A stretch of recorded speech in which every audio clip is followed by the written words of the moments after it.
time for a little warm-up.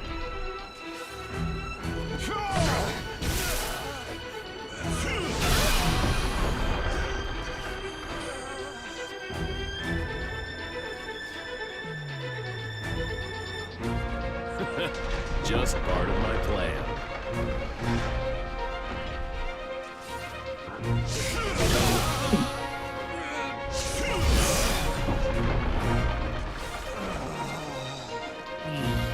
You've yet to see what I have up my sleeve.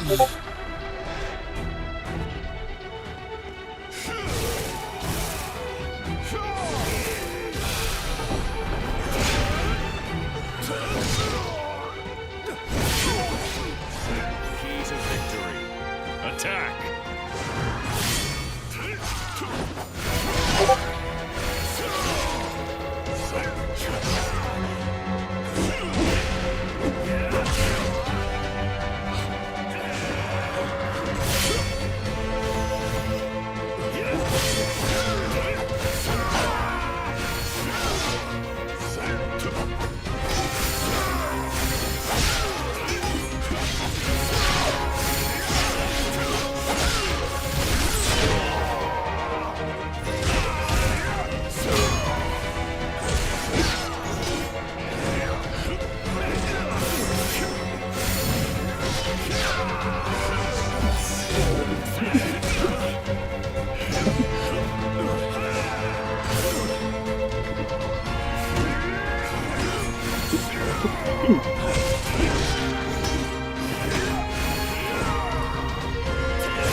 This is not my plan.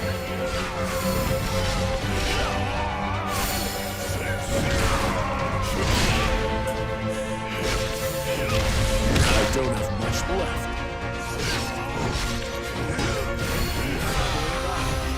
I trust you are prepared. I surrender. Even my full strength wasn't enough. Don Pepe, good morning. Can you please tell me if my stream is lagging?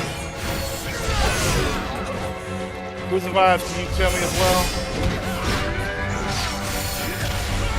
Yeah, one second we get on it. Of course. Twitch stream, anything specific? I cannot deny my disadvantage. Wait, what'd you say? Any stream in particular, or just the stream in general? Check Twitch first. Got it, boss. And then TikTok. Gotcha. How do I come back from here? Give it a minute, it's one of I those. put in my best fight.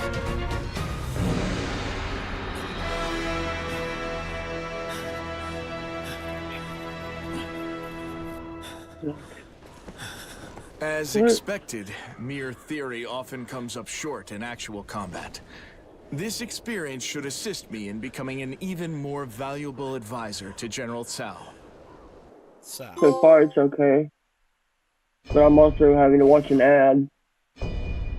So, wait till the ad ends and tell me after that. Yeah.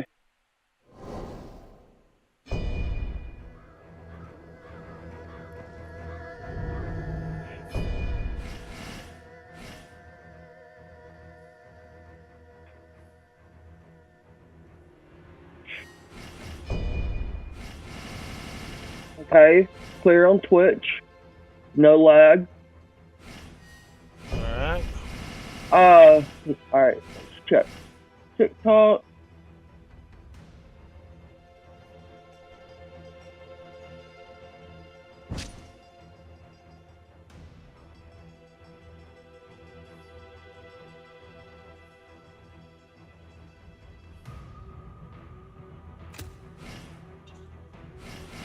And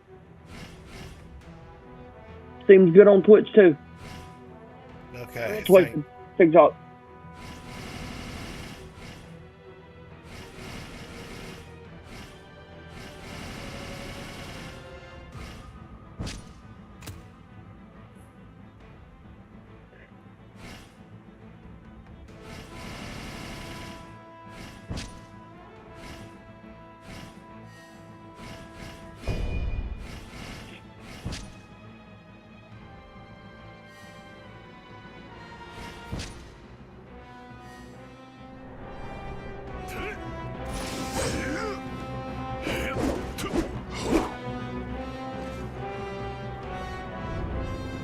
Hey, Blake Jones, Ashley, good morning.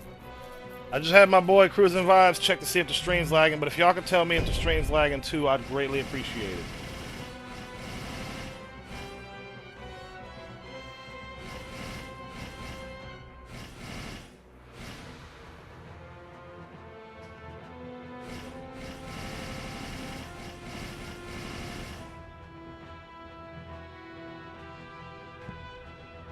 Hey Bernard, love you too. Good morning. Smooth connection for Blake Jones. Good to go. Ashley just got out of the shower. Why you look sad about that?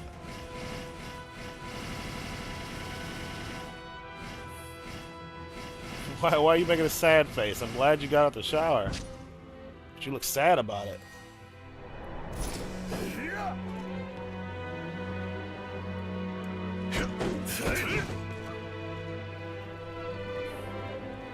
Because you want to stay in the shower longer.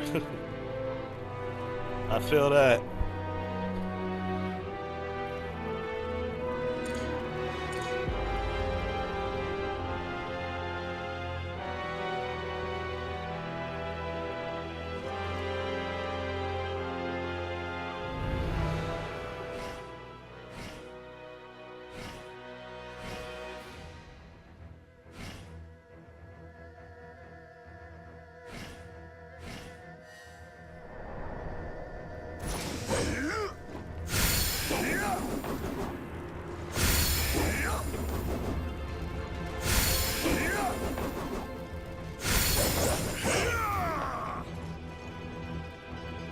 Blake Jones, how you doing today?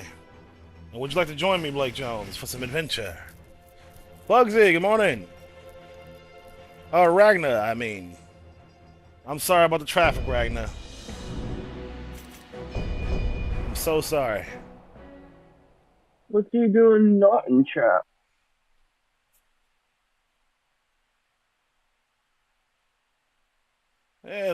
Yeah, he's heading to work right now. He can't join us in the voice chat.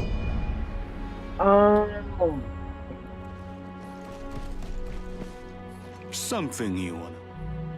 That makes sense. Glad to have you, Blake Jones.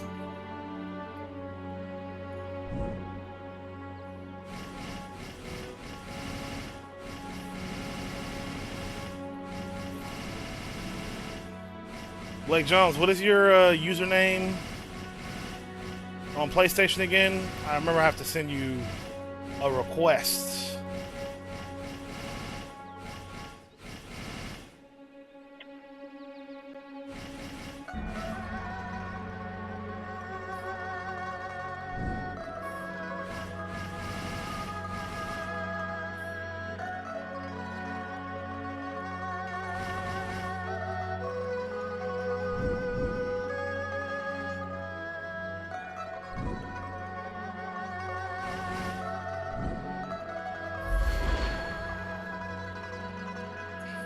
Sakura Okami, gotcha. An hour of nothing but traffic. God damn, that's rough, buddy. I trust. Alright, Blake Jones, when you're ready, I'll send you an invite. And Ashley, I'm glad you got some days off coming up, for real.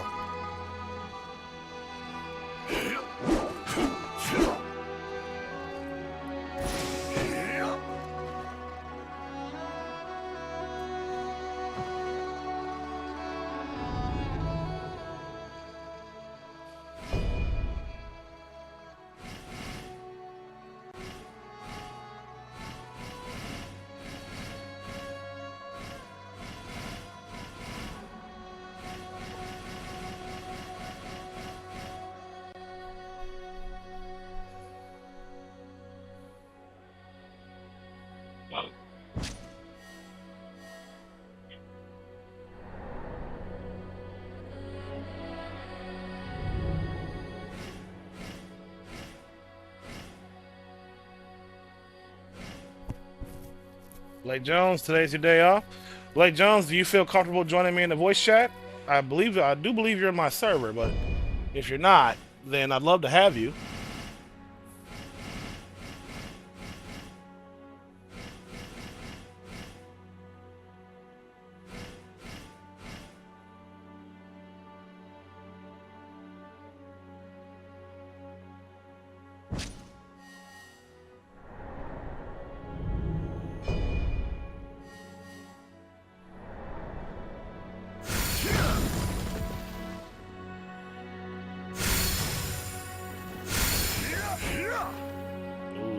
beautiful.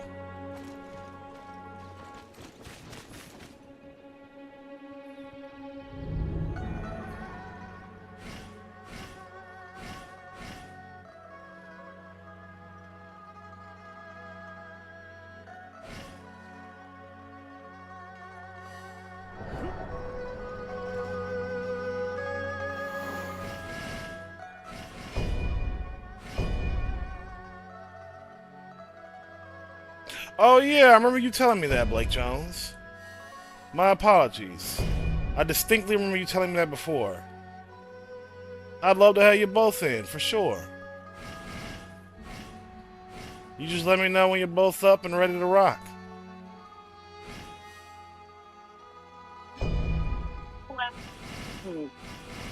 I'll be right back.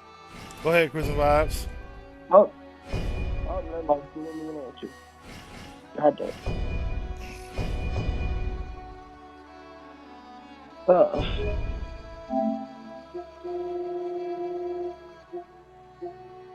Are you not? Hold on.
Right on, Blake Jones. I'm setting my wizardry skills.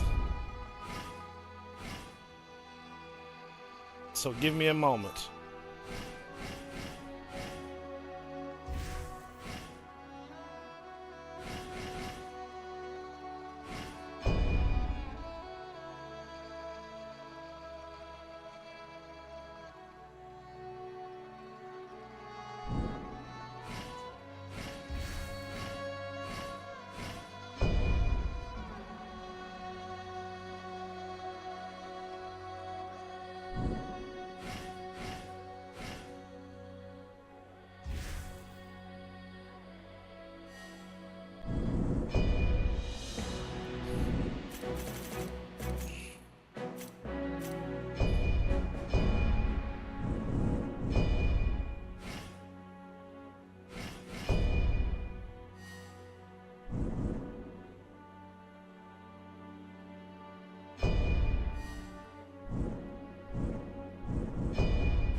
All right, ready when you are, Blake Jones.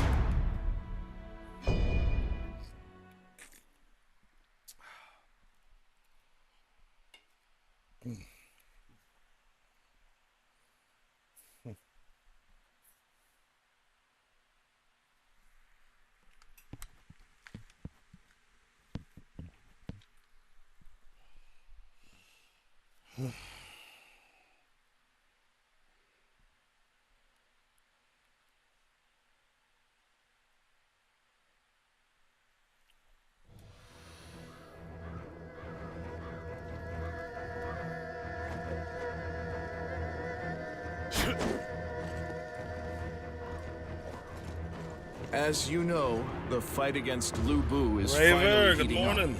Prefect Shun and myself.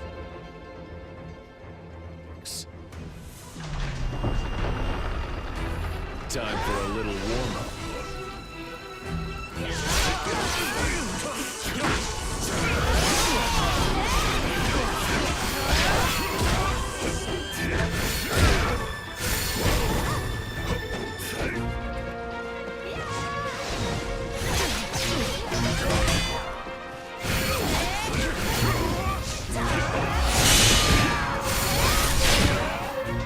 As part of my plan.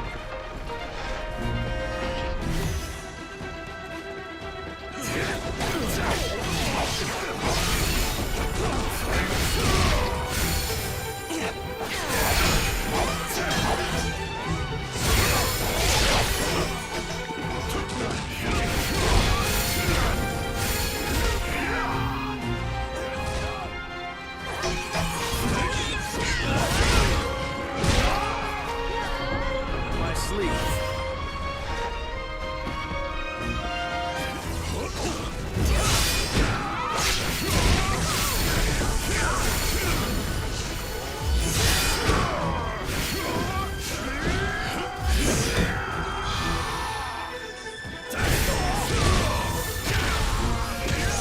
Is the key to victory.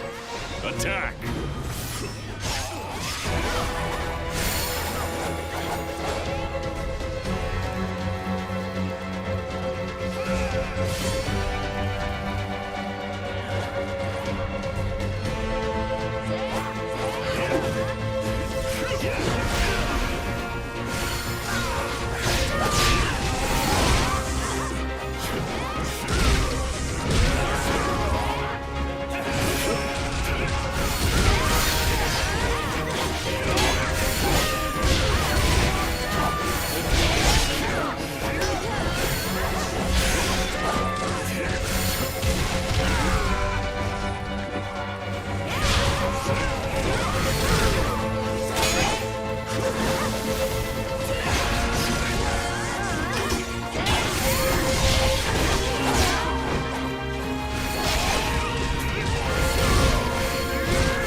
This is not my plan.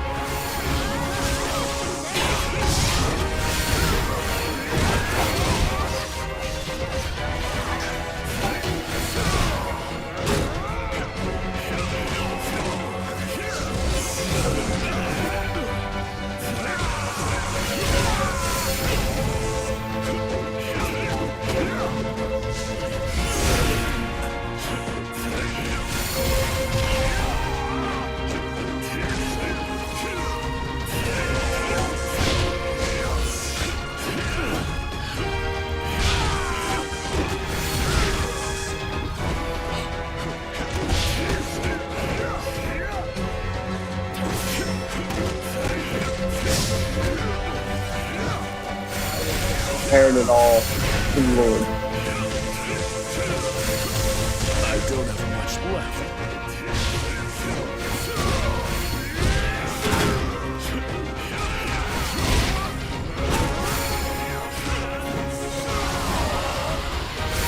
I surrender. Even my full strength.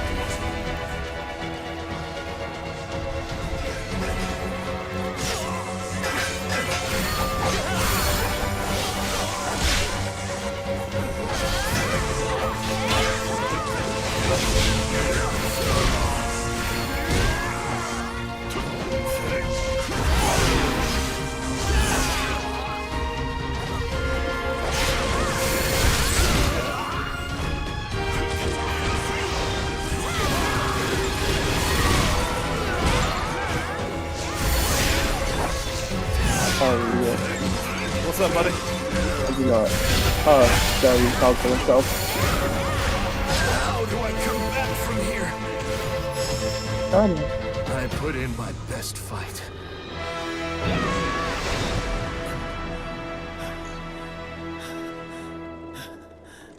Good shit, Blake Jones.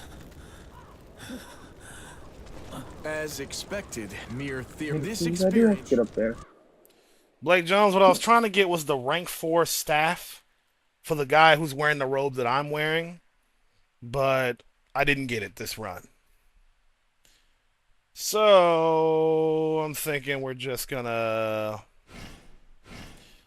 go somewhere else. You sure, Blake Jones?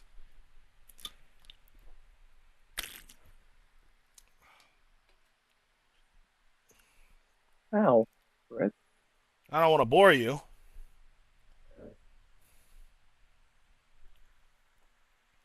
I don't know why it's loading so slow, though.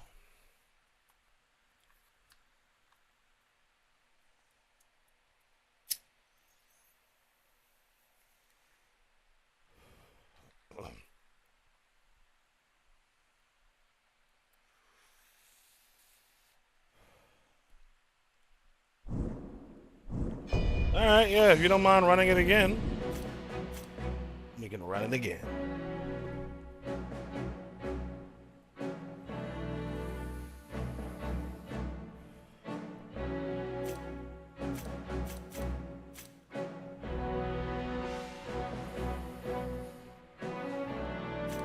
Actually, nah.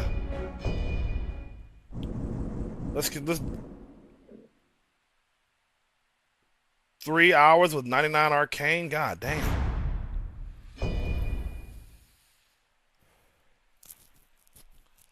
Now, what we're going to do is we're going to work on the story. I want to see these new armor sets and weapons.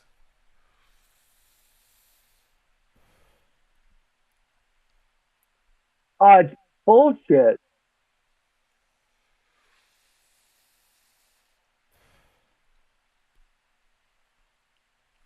I really want to see these new armor sets and weapons.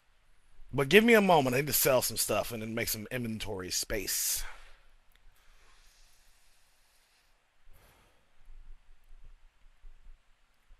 So I'll be at the first battle flag selling stuff. Gotta have room for all the new stuff, you know?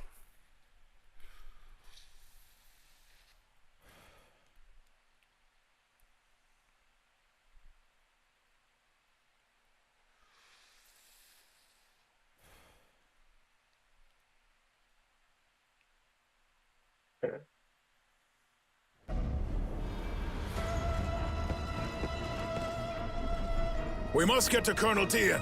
There's no Did you time get disconnected? to waste. Nope, there you are.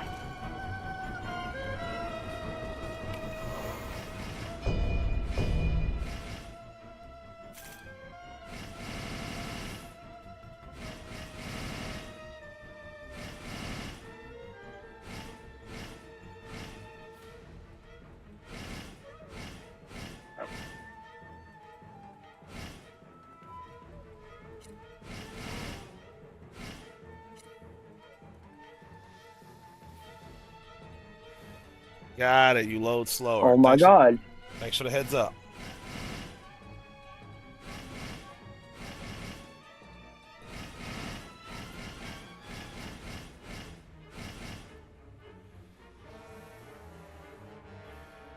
The owl staff is what it's called, I think. The staff that I have. I want it rank 4. But we gotta grind for it, and I don't feel like doing that right now.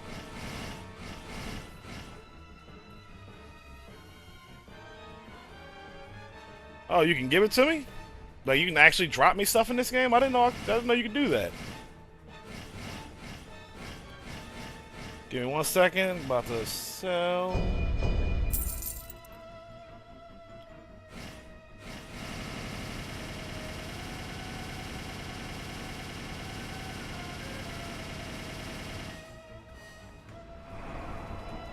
I don't see it on the ground.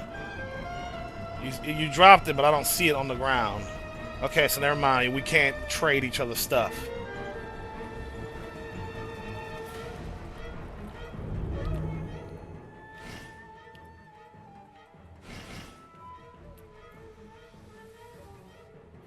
was definitely worth a shot, Blake Jones. Thank you for trying. Seriously, thank you for trying.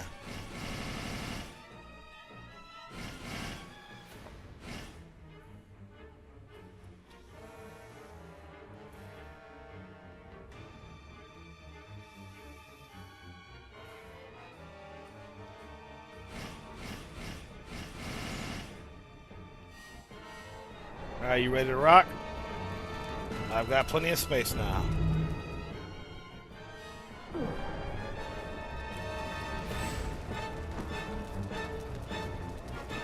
Oh wait, one more thing to do. There we go. Much better.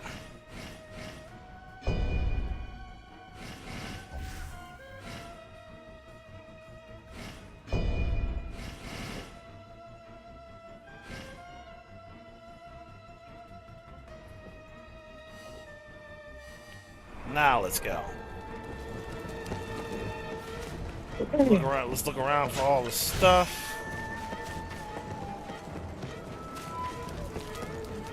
Hey, like Marissa, good morning.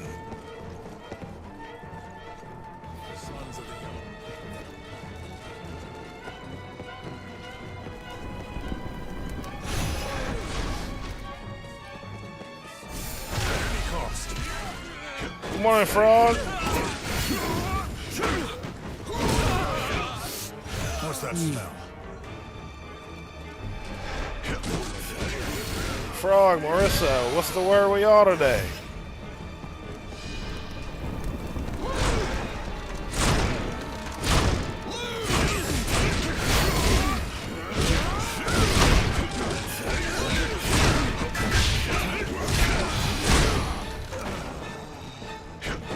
You took the day off so you could binge Night Rain. I respect it. I respect your hustle. We got 3 more days and you're off? Hell yeah. Well, Frog, when you get off, let me know, and I will make time for you.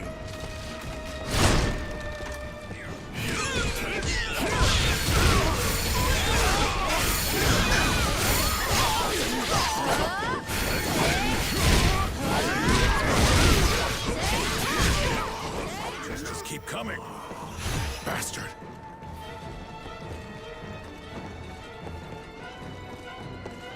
And Marissa,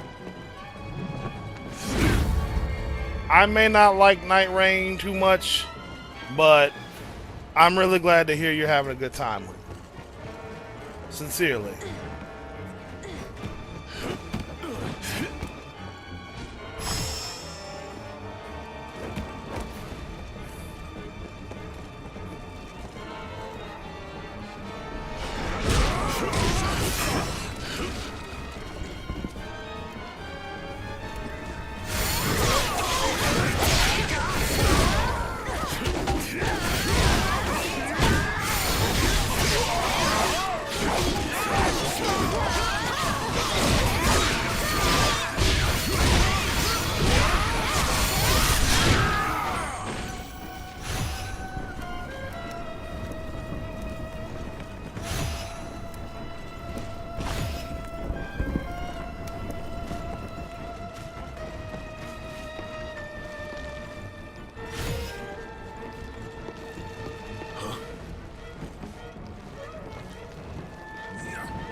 I hope you find them, Frogs, for real. So guys, I had an epiphany recently.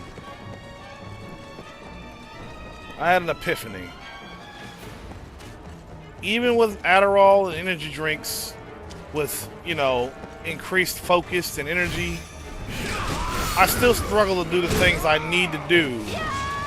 And I realize it's not because of, you know, lack of focus and energy that's my problem. Like, chemical imbalance, the chemical imbalance or emotional imbalance. it's me. You know what I mean? I am greatly undisciplined, I would say is the word. I am undisciplined in making myself do the things I need to do. Making myself do the things, making myself do what needs to be done. Even if it's good for me, you know what I mean? So I need to, I used to be disciplined back when I was in the Marine Corps.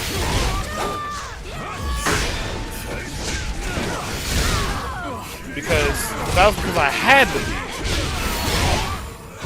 And now that and since I've been a civilian, not having to be disciplined is working against me. Not being required to do certain things, to act a certain way, it's working against me. Go ahead, Frog. Have a good day.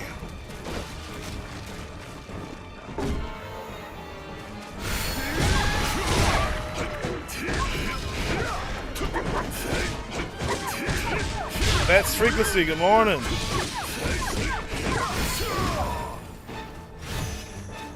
Good morning, sir.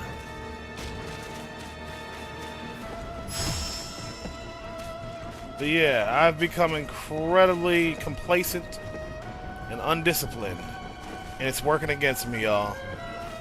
Fet's Frequency, thank you for the follow. Hope you enjoy your stay. So I need to, I will work. I went to the gym this morning, not for very long, but I went, and I know that I need to force myself to go every day. For example, just an example of things I need to work on.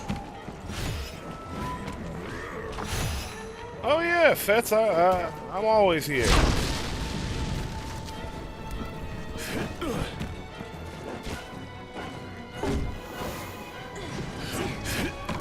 So, I want to work on myself as best I can.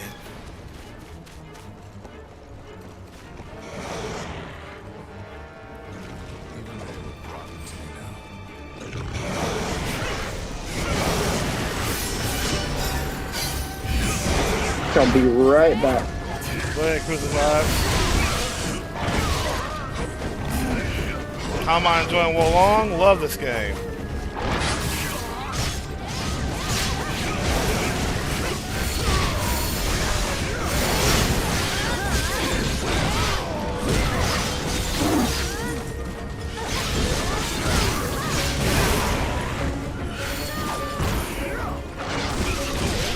Are you all right?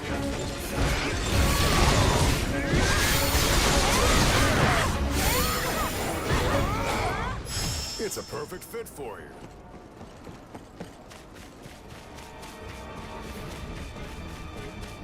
How about you, Fet's Frequency? How are you today?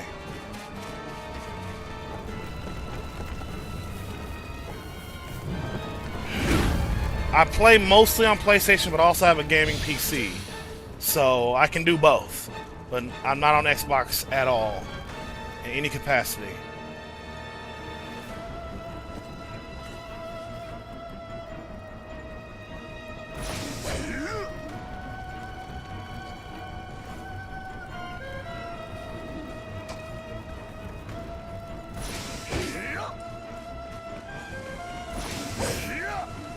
Oh, what platforms are you gonna stream on? And what do you want to stream? Hands on elixir somehow.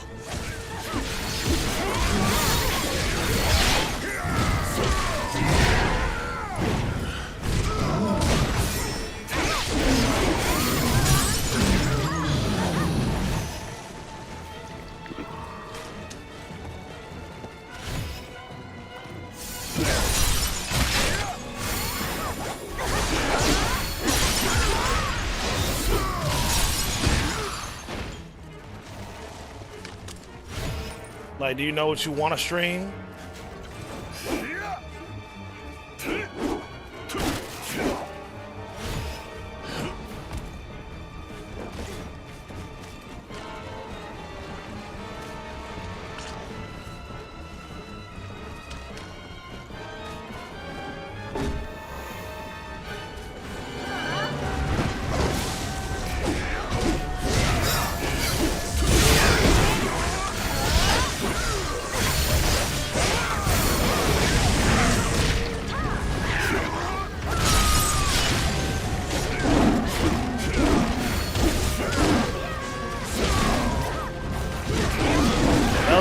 I will tell you right now, in my experience, Elden Ring is definitely a great starting point to get into gaming streaming because there's a big community there, a lot of people to reel in. Situations are related. Moon, welcome back. But yeah, you've you got good taste, Fet's Frequency. You definitely picked the picked a good starting point.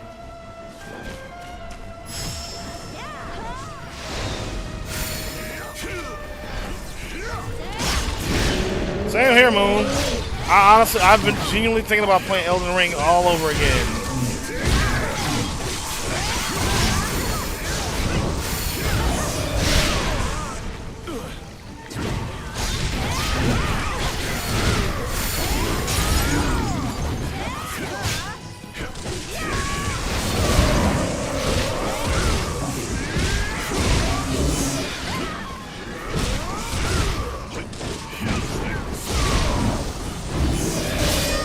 Hard not to love.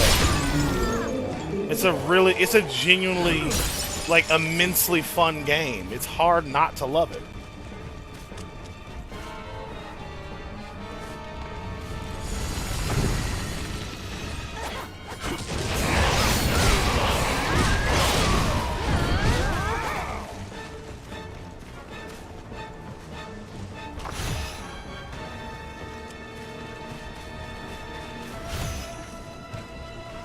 Elden Ring is one of those games I could play is forever.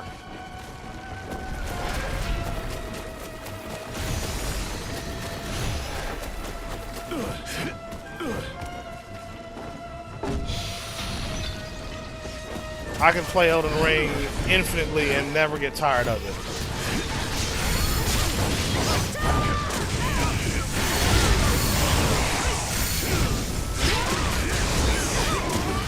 Thank you for sharing a live, Fitz.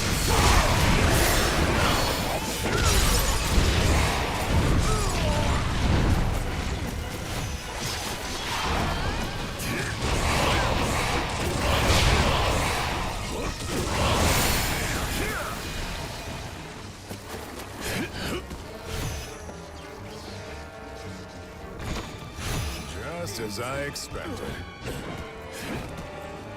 Daddy Wade, good morning. Oh, most definitely, but like the repetition feels, well, it doesn't feel, it never gets boring, Daddy Wade. And good morning. And Expedition 33 is fucking phenomenal, Feds. Glad to hear you liking it. That's Expedition 33 is one of my top 5 favorite games ever now. This place is full of enemies. If they break through that gate, General Tsao will be in danger. Oh, shortcut. Oh, being invaded. And Loyal 2 JJs, good morning. Oh, most definitely Loyal 2 Fats, most definitely.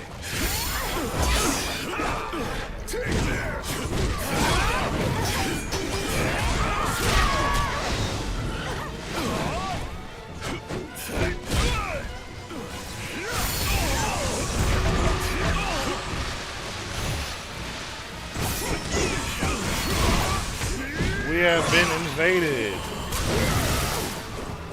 This is shameful. What? The invader took us out in one punch? What the fuck?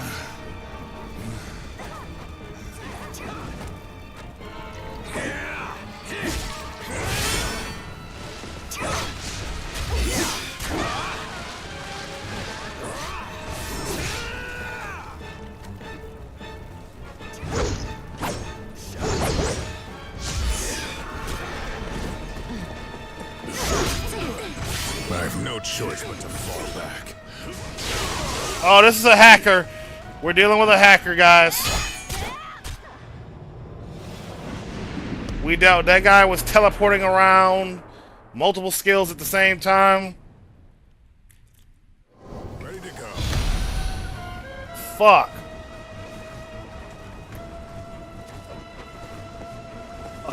hackers.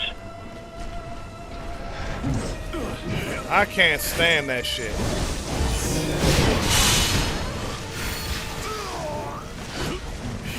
Like, why y'all even play the game? Why motherfuckers even play the game? All they want to do is just cheat and break the game.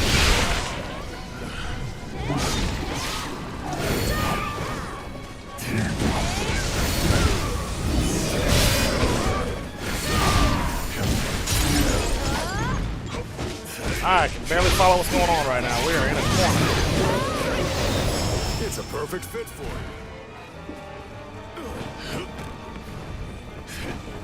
Yeah, that was stupid, fucking hacker.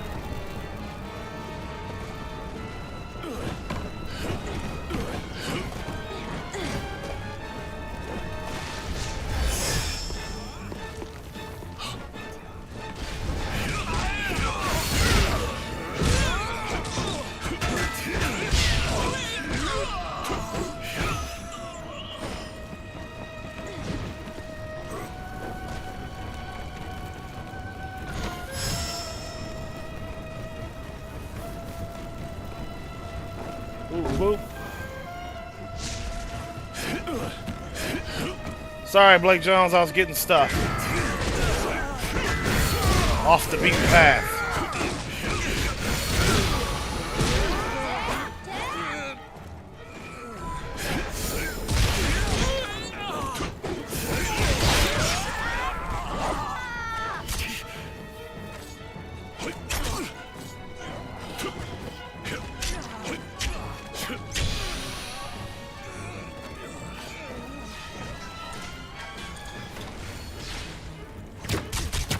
Death to all who stand in my way.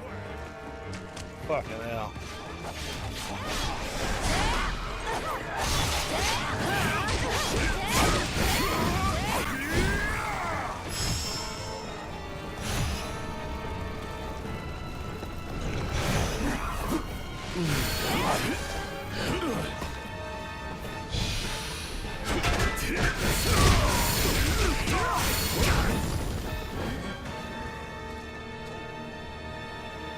Yes, I am Fet's Frequency. Yes, the fuck I am. I already beat it on PlayStation, but I will gladly play it again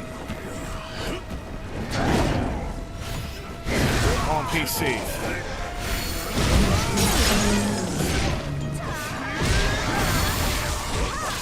I love that game. I just wish its fan base wasn't ass. I wish the fan base of Stellar Blade wasn't, at least online, wasn't complete fucking ass.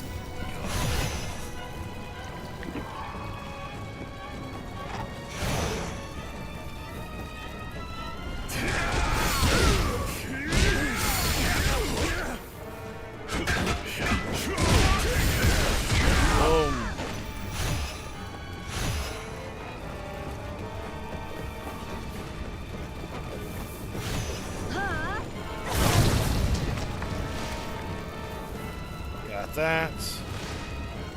See what's over here.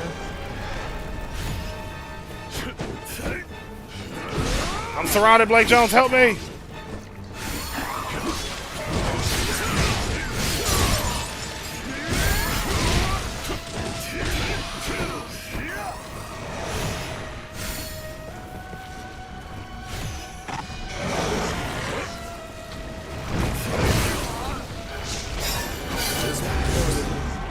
Don't lose focus.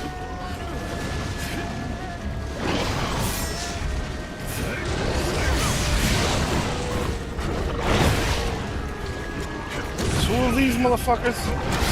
Gross. I'm playing with buddies, Fets. I play games with my audience all the time, Fets. And Blake Jones is one such person in the audience I'm playing with right now. It's a little concern. Thank you, Blake Jones.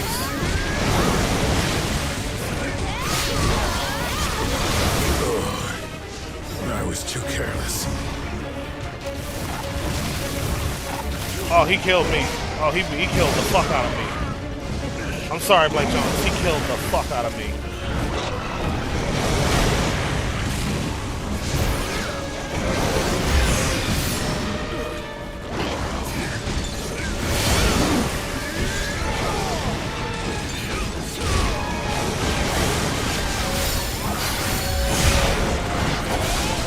Are you shitting me? Got me another grab? I made a blunder. So if you ever want to play anything together, Fest, you say the word, I'll make it happen.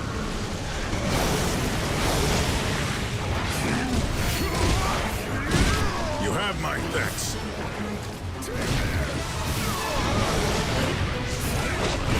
Stand back. You're shitting me. Blake Jones, hurry. Hurry, hurry, hurry. I'm sorry, Blake Jones, I sold that duo fight.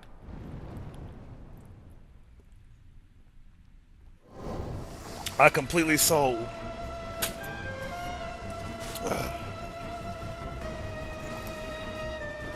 Hold on, let me change my setup.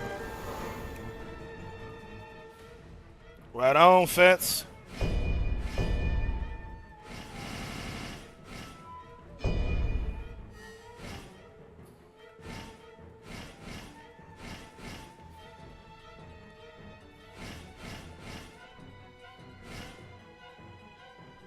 Tell you what, Fets, do you have a Discord server? Yeah, or not server. Do you have a Discord? Because if so, you can add me on Discord and I'll bring you into my server. I'd love to have you around.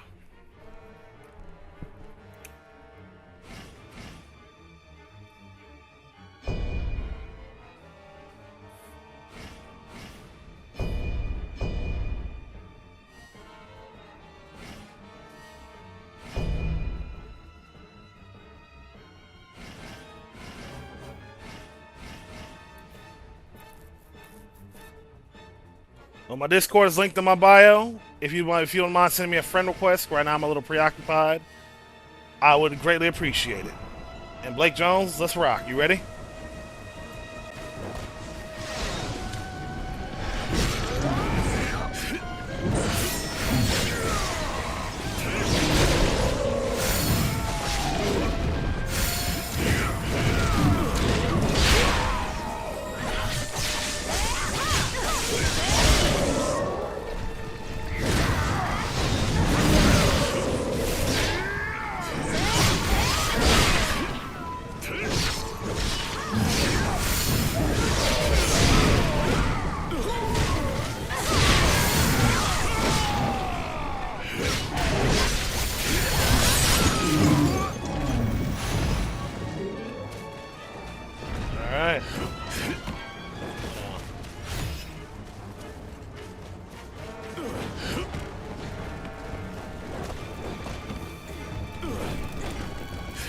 Blake Jones, let's go to the left.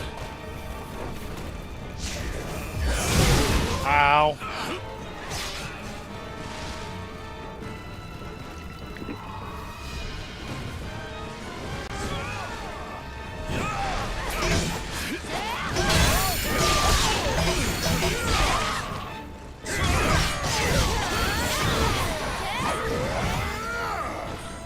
All right, follow me, Blake Jones.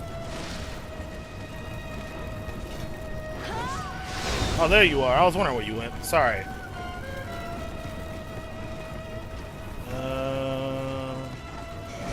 There we go.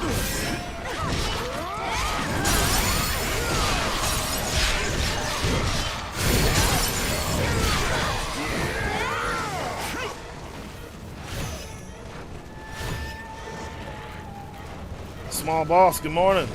And Fats, I got you, buddy. I get the poison one. You get the fire one.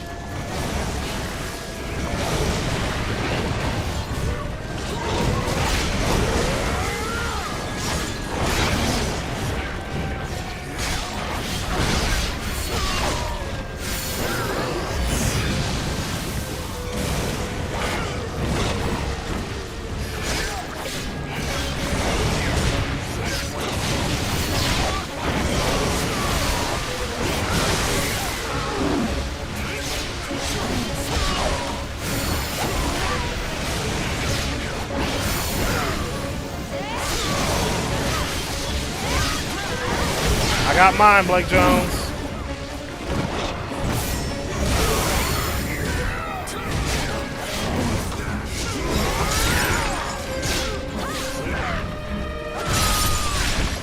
You got yours. Good shit. Ooh, whoa. Good shit, Blake Jones. Good shit.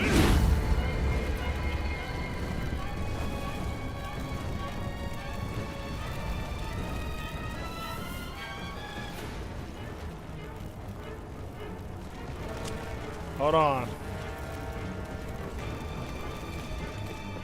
There's a flag up here.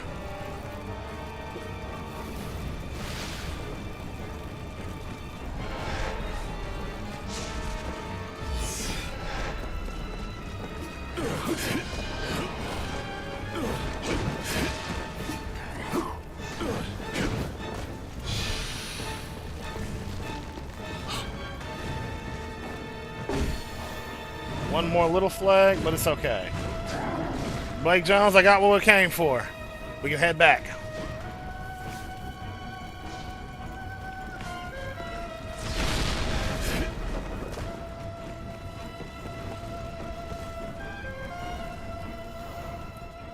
Janice, good morning.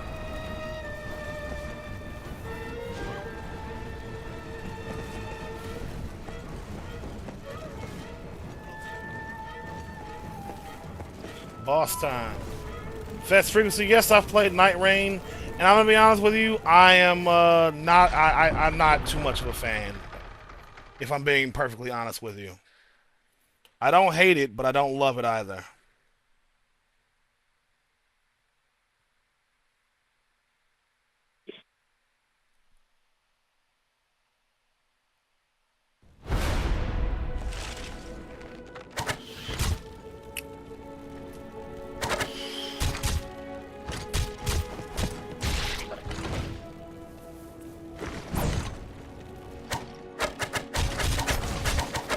Oh man, he going on like a fucking G.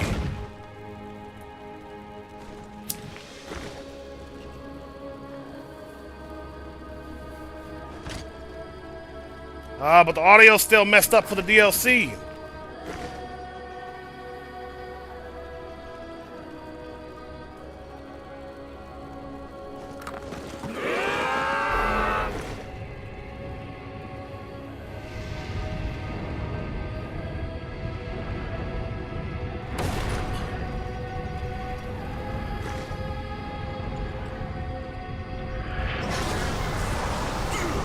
Hell yeah, Fetz.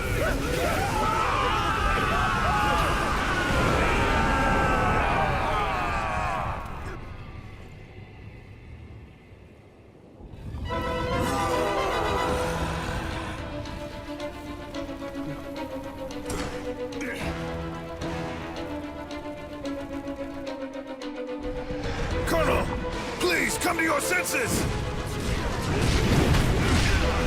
Oh, that was a combo.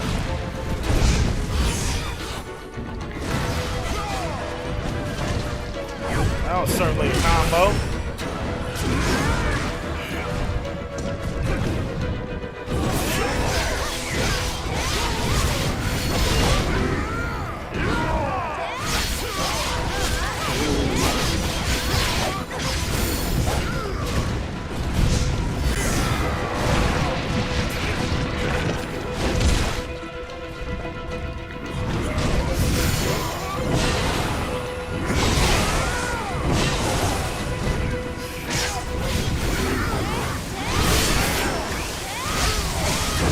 Oh shit.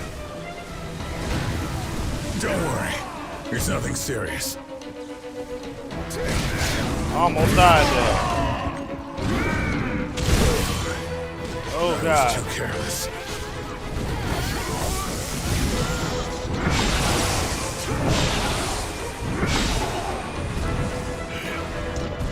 I made a blunder.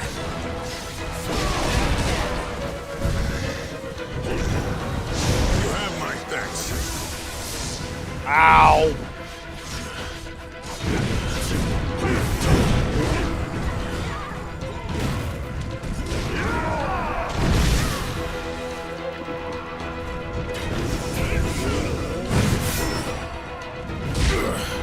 fuck is It's a this little DLC concerned. boss?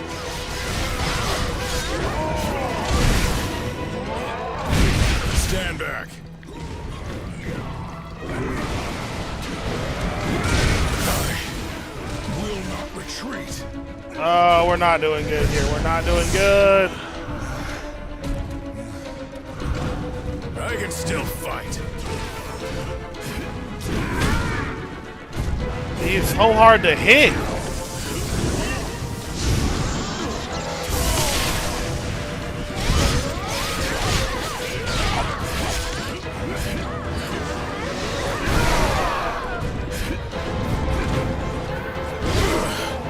It's a little concerned. This guy's a bitch. I will not retreat.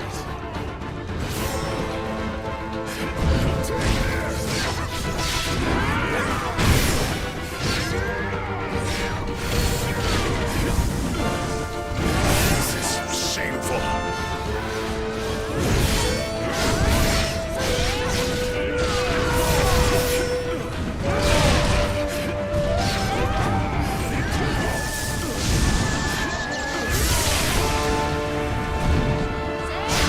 I can still fight.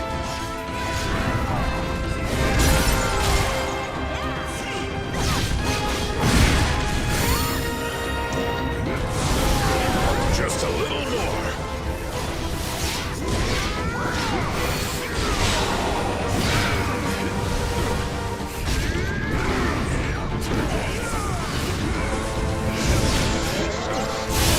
Get fucked, loser. That shit sent right back at you. Ow. Don't worry. It's nothing serious. Shit. Blake Jones, I'm down. I've made a blunder. I've no choice but to fall back.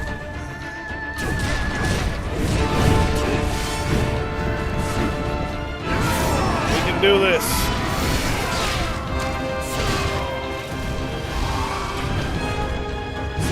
We can do this. We're cutting it close.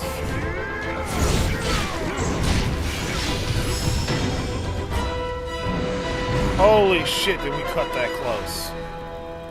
We cut that way too close. Holy shit.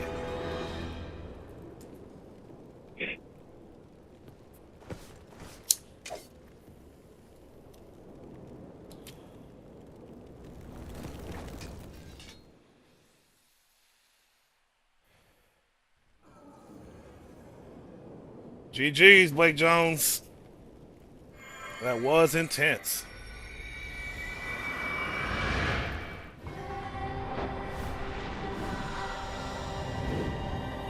I, Dian Wei, used to know only how to fight for justice.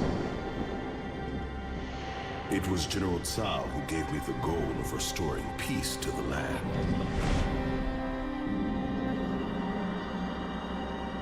I don't know which one. The Battle of Zong something? I am but a man of brute strength and courage.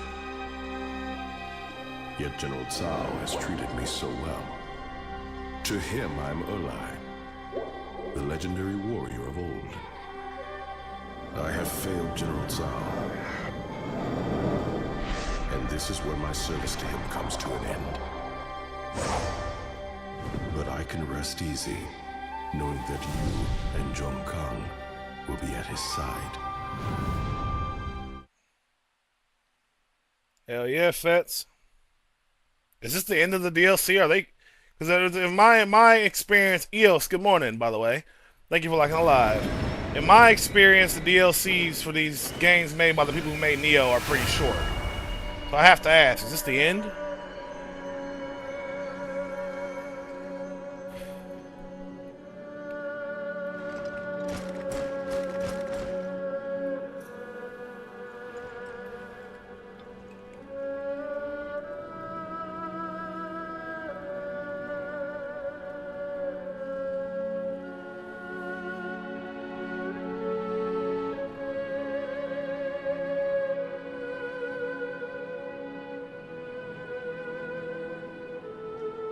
Also, the audio is bugged. The audio is bugged fucking badly for the DLC, by the way. Like, it just stopped. Like, in the cutscenes, you can't hear them talk.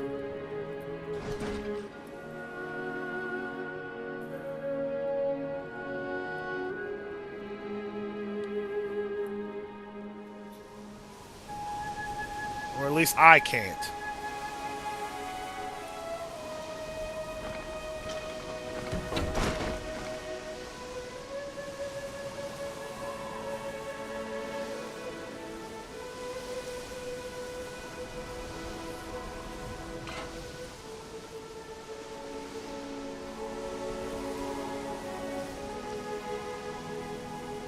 Yep.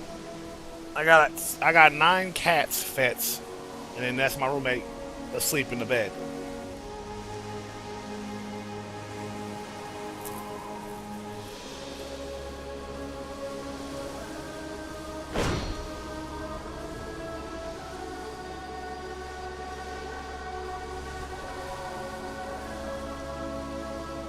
Mood, good morning.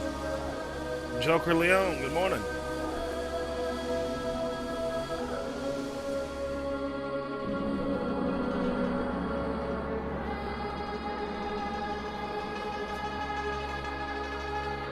Huh. Yeah, they're all sleeping somewhere in the house.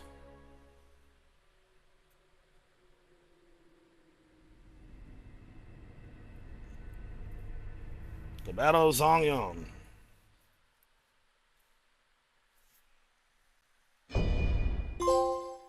Death of Eli.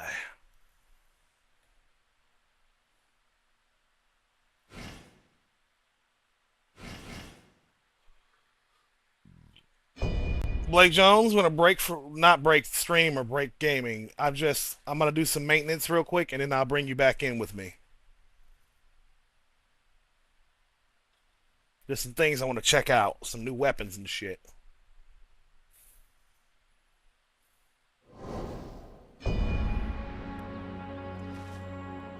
Oh, you can't? You out of time? Well, I'm not gonna do the other DLC then. We'll do the main. We'll go back to the main story. But there, like I said, there's something I want to check out.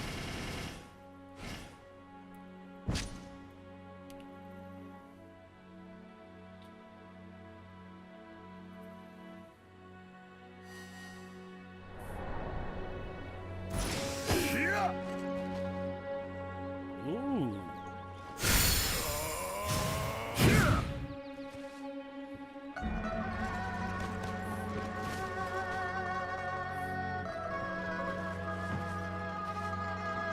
Oh, well then get to it then, Blake Jones.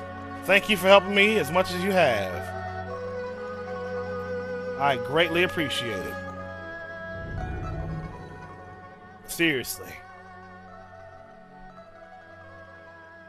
You have, well, boost them. Go ahead and do your thing. I appreciate you joining me.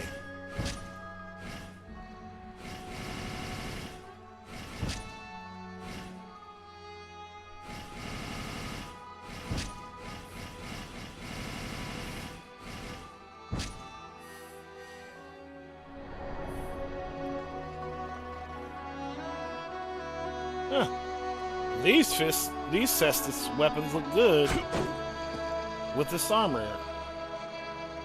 Or maybe I'm just tripping. How's it look, y'all?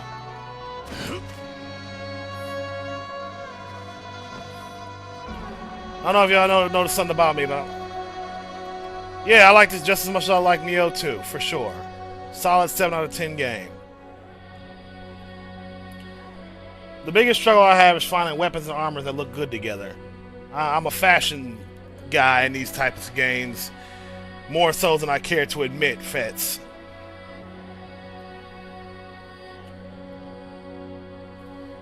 Take care, Blake Jones. I'll talk to you later.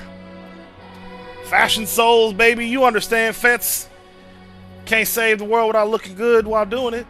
Side note, I have to pee really bad. I'll be right back. Don't meow at me, kitty. I don't want to hear it.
Alright, for the delay. Give me a minute.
I'm back.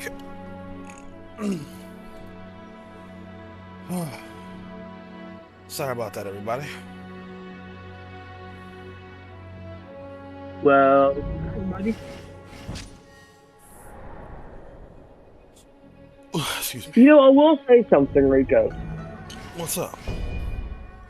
This whole time, I didn't know you had a Hello Kitty chair. Not judging it. Like I'm not judging. I just didn't expect it.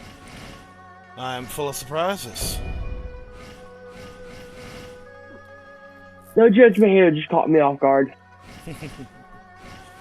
Good. I'm glad I can keep. I'm glad I can still keep people on their toes. Aha! How do you like your coffee, Fetz?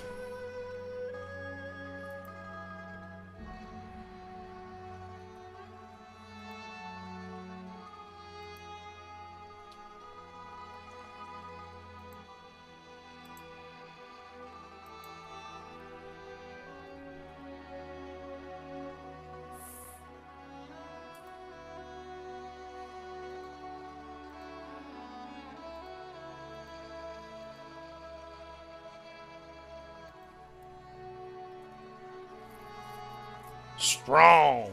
A fucking man. I like my coffee punching me in the fucking mouth. Gene, Maymay, good morning. Like I had like double to triple shots of espresso, brother. I want my coffee to punch me in the fucking mouth when I drink it.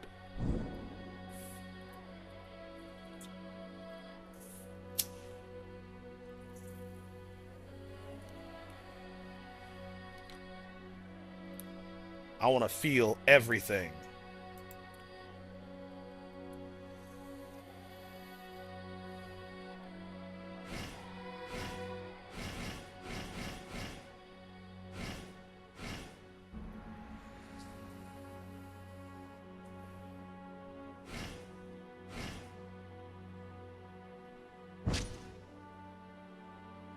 Ooh, not bad.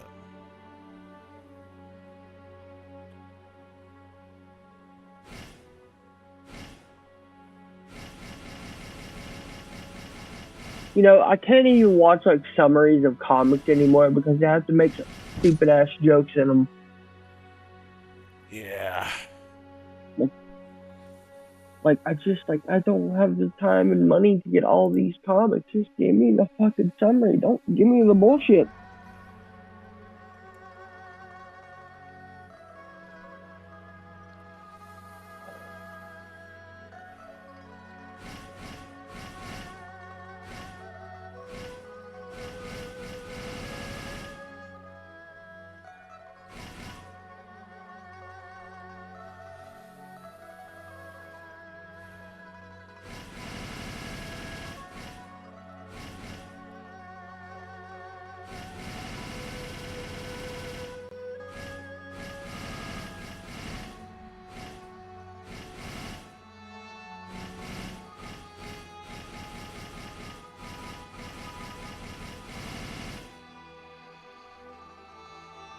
What's on the deck? What's on deck? I'm not. Since I'm by myself, I think I might just do the other DLC as well. Might as well knock it out, you know?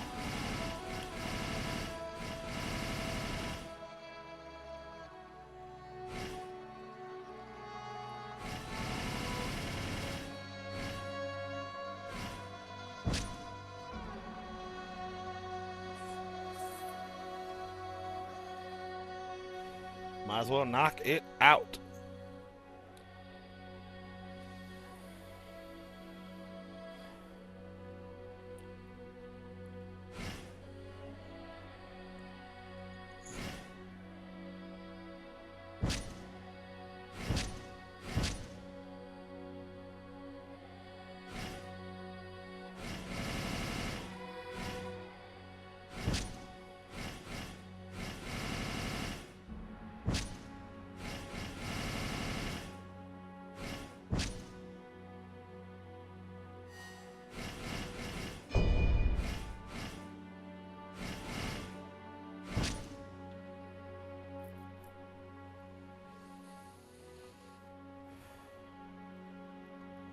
In fact, now that you're in the server, feel free to hop in a voice chat with me if you do feel so inclined.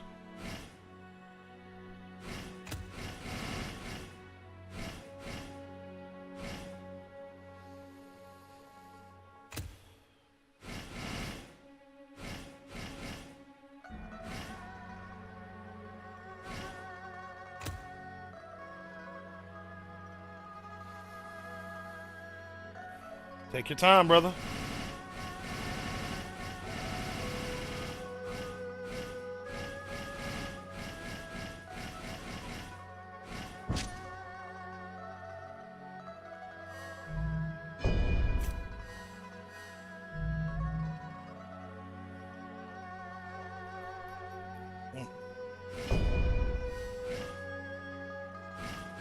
fire, earth, and metal.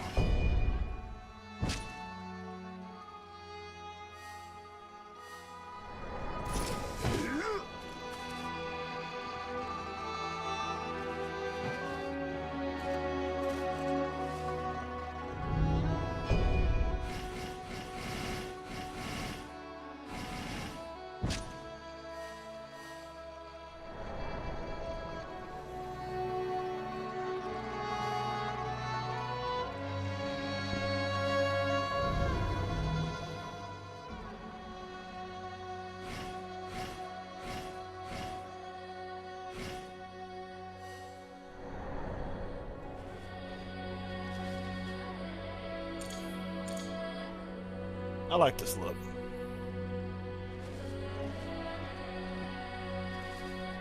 I'm enjoying the area here in Rico. You're enjoying Very what? beautiful. In the game. Glad to hear it. Something you wanna... Don't have...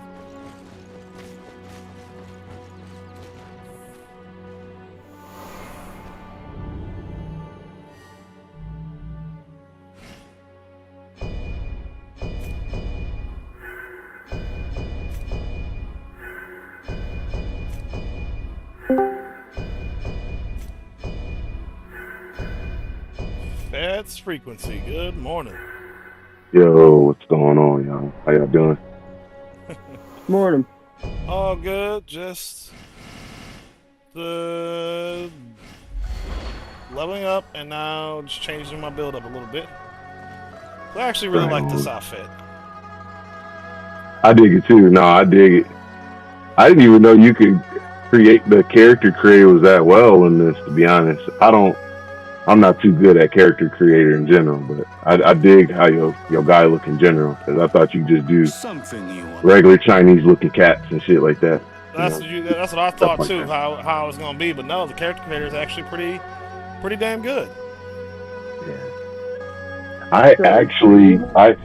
Oh, go ahead.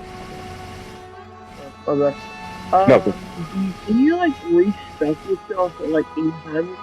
Anytime you want, as often as you want, Yeah. and change how you look anytime you want, Yeah. as often as you want.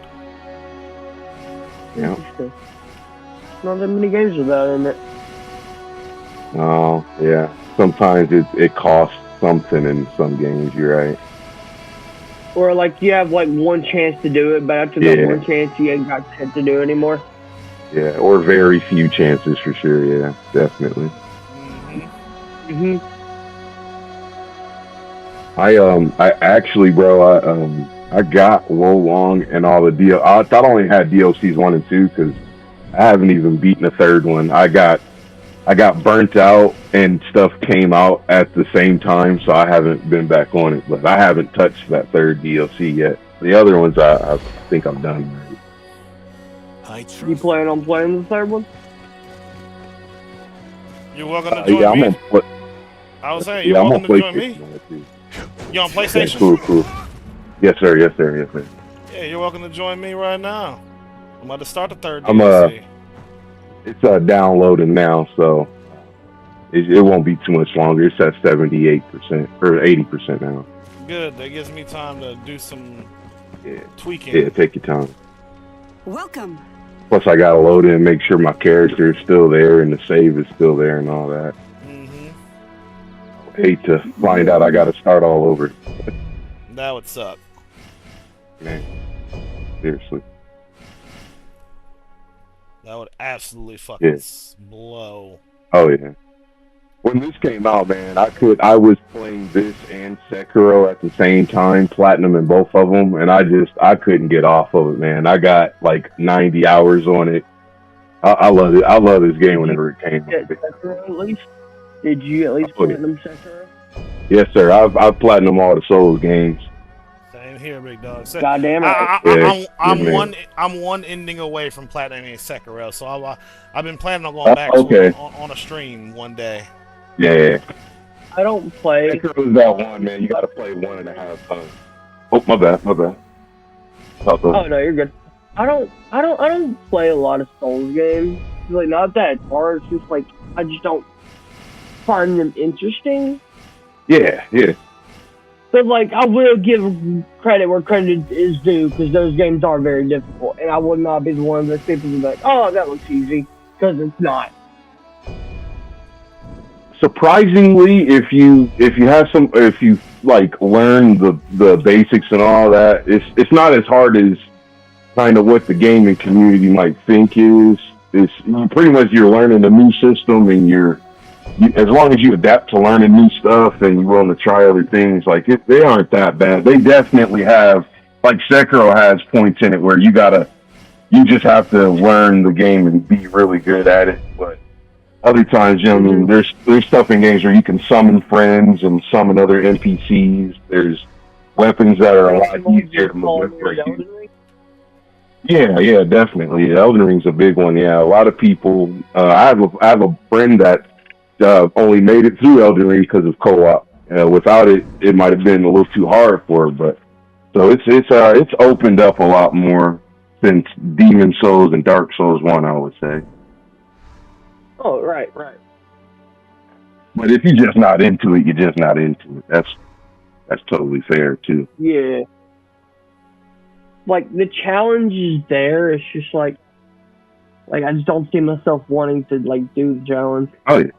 Yeah, that's fair, man. That's definitely fair. Like, me, myself, I've always been more so of a platformer and RPG kind of thing. Mm-hmm. Yeah, I love platformers and Metroidvanias, man. I love all video games. I can't even hate. I love all video games. Turn-based, puzzle games, racing games, fighting games, Souls games, Metroidvanias. I love art, man. I'm playing Prince of Persia right now. Oh, sorry, Rico, sorry. No, you're good. You're good. I was gonna say it is always a pleasure to meet more and more people who appreciate video games as a medium, as an art form, as everything that it is. Because video games, to me, are I won't say my life, but they mean a lot to me.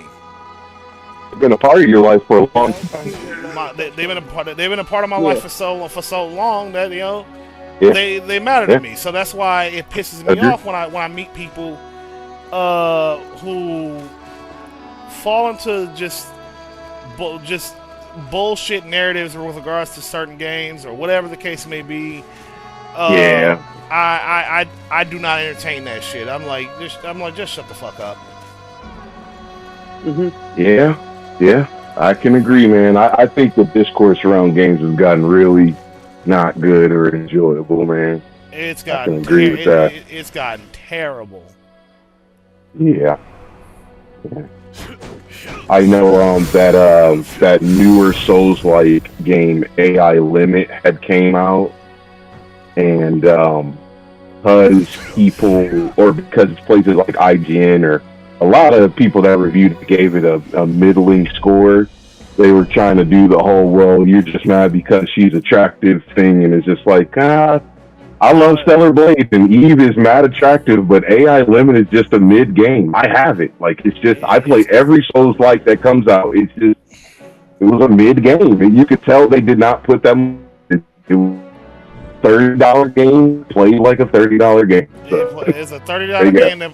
It's a $30 game that played like a $30 game. Like, let's be for real. You're gonna get it. Yeah. And I'm talking about like a indie $30 game, not Expedition $33 $50 should be a $60 game. No. Like your game could have been $25. Exactly. Yeah, no. A lot of motherfuckers have just I stand by this. A lot of people in the gaming community have gotten worse. It was not this bad a long time ago. It really wasn't. But it's gotten so much with the discourse around gaming and games has gotten so goddamn bad. Never mind toxic, just stupid. Like I'll never get this one guy who came to me and said that there was like that women were boycotting Stellar Blade because Eve was too sexy. And I was like, oh really? Let me look that up. Didn't exist. None had. Nope. These motherfuckers. Nope. just make up like shit to get mad at. All the time. And unfortunately, we live in an internet ecosystem that rewards that level of ignorance and just bad behavior. And just making shit up. They reward in the most inflammatory, nonsensical bullshit. People don't stop and think, "Is this true?" That sounds ridiculous. They don't stop. They really just buy into bullshit. And it's on both sides too, man. Oh, it's on both sides too. Because no, I'm saying to your point, it's everywhere. Like I would like for at least one side to be cool, but it's everywhere, man. it is indeed everywhere. And what kills me. Sorry, hold on a second, Prince of Eyes. The last thing I was gonna say was that on the flip side of that, those same people that lauded Stellar Blade as something to be celebrated because it's spit in the face of modern gaming industry and the uglification of women and blah blah blah blah, turned on Stellar Blade because the developers censored like one outfit. Oh, and mildly at that, they completely turned on Stellar Blade. So now the well has been poisoned so much that no one on either side wants to touch the damn game. I think like most people that do these fucking like comments and shit on games are like happen because like so many people have gotten like comfortable with their stupidity that they don't want to look up the shit themselves. And then, this controversy starts. So that's all I'm saying. You ain't wrong. People have gotten incredibly comfortable and confident in being stupid. They just believe whatever comes out of people's mouths now. No one ever stops to think, hey, is any of what I'm saying true, factual, logical, reasonable? Mature, anything. They just spew out whatever the fuck. Don't try to play tricks on me. I lied to you. I don't have the third DLC. I thought I did. It looked like it was downloading the third one because of the name, but it was one of the costumes, I guess. So I only have the first two, sadly, and I won't be able to get the third one until wait, hold on. There's 3 DLCs? Yeah, there's 3. I've only got 1 and 2 unlocked right now, so we can do the second one. Okay, yeah, the Battle Zhong Wan. That's the one I just did. Okay, that's the first one. Conquer Jiang Dong, or Ying Dong, or I don't know how to pronounce it, but that's the second one. The last one is Upheaval of Xinjiang. Yeah, I know I bought the complete edition, so I know I have it.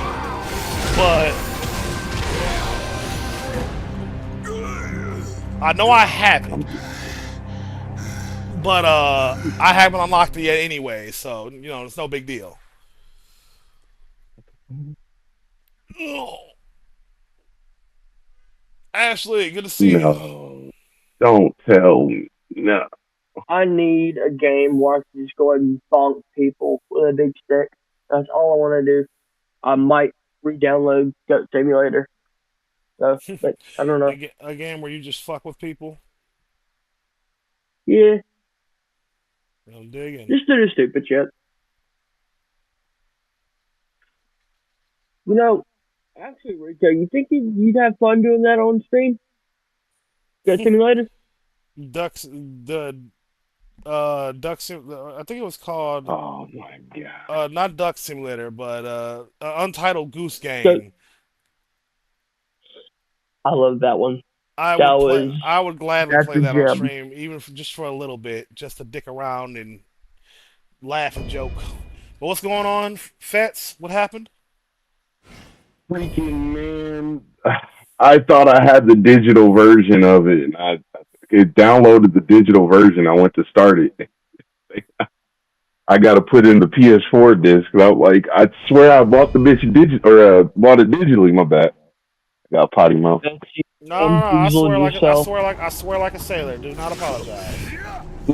I was streaming on because like I was telling you, I normally stream on Twitch and YouTube. They have Yesterday 300,000 soldiers I below streamed us. for the first time in a long time on TikTok, I can sense and I your had distress. Custer said something like I wasn't talking to anybody, I was talking to the game, and I got like a warning, bro. Like I didn't. I don't sweat that shit anymore. I used to get warnings all the time, and I've been suspended over a Oh, dozen times. yeah, I was like, I'm pretty sure I got suspended until the 5th or something. I was like, what the heck? I didn't even do nothing. Yeah, I don't give a shit about that no more. What I do? I haven't incurred anything like that on other stuff. I was like, all right.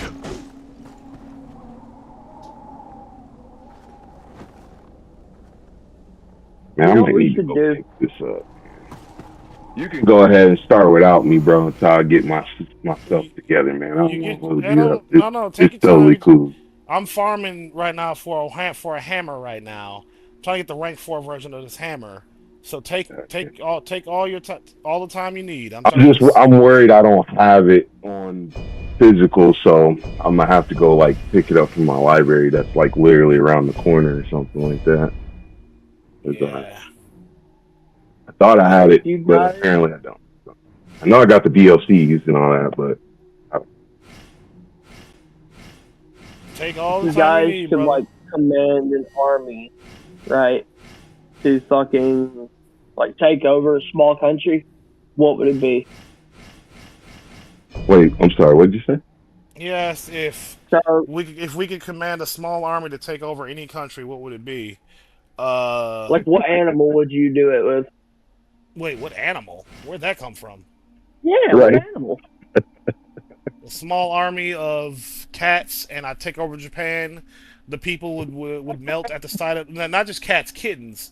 And if I ever unleashed the kittens onto the Japanese people, they would surrender and give me all of Japan. Goddamn right. I would use ferrets. I can see Tactical that. ferrets. What's the logic behind it? Easy. Have you ever yeeted a tactical ferret? No, I've actually never seen a ferret in person before. Really? Sincerely, I've never met a ferret before. They are awesome. I think I made a metaphor to you before, like a thing about like ferrets being in a box of macaroni. Did I ever say that to you before? I believe so. I've put a ferret in a box of macaroni noodles. Oh my god, they have the time of their fucking life. Good to know. Hey, Kita. Good morning. Morning, Kita. Good morning. What the fuck? Hey, if you look at my stream, you're gonna see something crazy. I glitched into the Yeah. ground. Oh, I see. it fixed itself. Rico, Oh, you thank done God. goofed. It fixed itself. Thank God. I thought I was about to have to turn this game off, turn it back on. Rico goofed himself.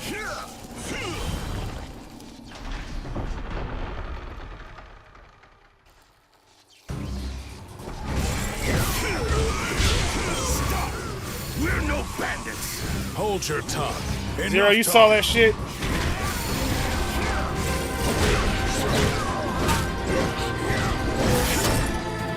So how far did you get her last night, Rico? We beat Lubu, and I think we did one other place, or at least some of it, and stopped there. Okay. So did my strategy work? For one, getting all the flags absolutely Yeah. was essential. So yes, Yeah. in that regard, Stay behind me. shit. In that regard, good shit. Other than that, we just kind of wailed on his ass, and surprisingly didn't die. Like didn't really have a strategy. I just kind of genuinely surprised I didn't die. Yeah, see, that's just it. With Lubu, a lot of people don't realize, and why he's such a wall is because getting all the flags actually matters. Oh, Yeah, it's the it first. makes it easier. That's the first time it feels like the flags do matter. Yeah. Trying to fight him without those flags is an exercise in suicide. That and using ice against him or water. Yeah, yes, that's what we use. Because he's an electric character, so he's hella weak to water. See, you know, for all electric characters, you think just like walking up to them and just splashing them with water would be enough? Stop him by force. Don't try to play tricks on me. Just let them execute themselves.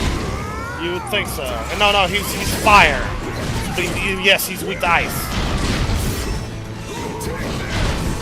This is totally off topic, but they released a tech demo for Witcher 4. Really? Yeah, they got the State of Unreal going on right now. It's a little bit of a cinematic and a tech demo. Alright, that's still cool as hell. Oh yeah, this is another one that's a little off topic, but the lead developer for Lords of the Fallen and the new Lords of the Fallen has left the company. Thank God! Wow. Thank fucking God. Yes! Rank 4 hammer, let's go! But yeah, no. That guy, that lead that lead developer or whoever the fuck it is who owns the damn game. He's very active on Twitter, and he is a raging dipshit.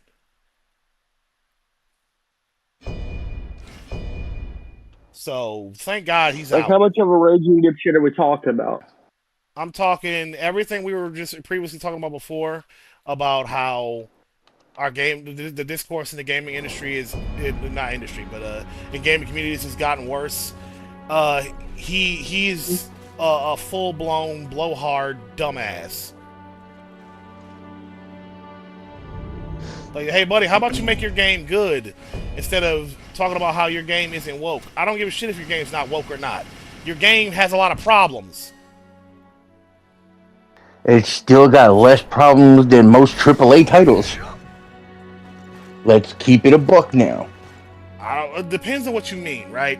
So if we're talking like how should I say, narratively, the narrative of Lords of the Fallen is extremely hard to follow. Like, not because the story is convoluted, but because the way you engage with the world is almost completely directionless, which is a huge, like, I understand that they're inspired by games that are similar in scope, like, you know, Dark Souls and all that, but even those games have more direction, a greater sense of direction than Lords of the Fallen does. Lords of the Fallen tells you literally next to nothing and gives you next to nothing to work with. Without a guide, you're pretty much fucked on everyone's story. That's mainly for side quests though, because the actual like main story is actually really good. It's done really well. It's the whole side missions that they don't even hint to you about. Not even hint where a person that might to be me next. Is what. Yeah.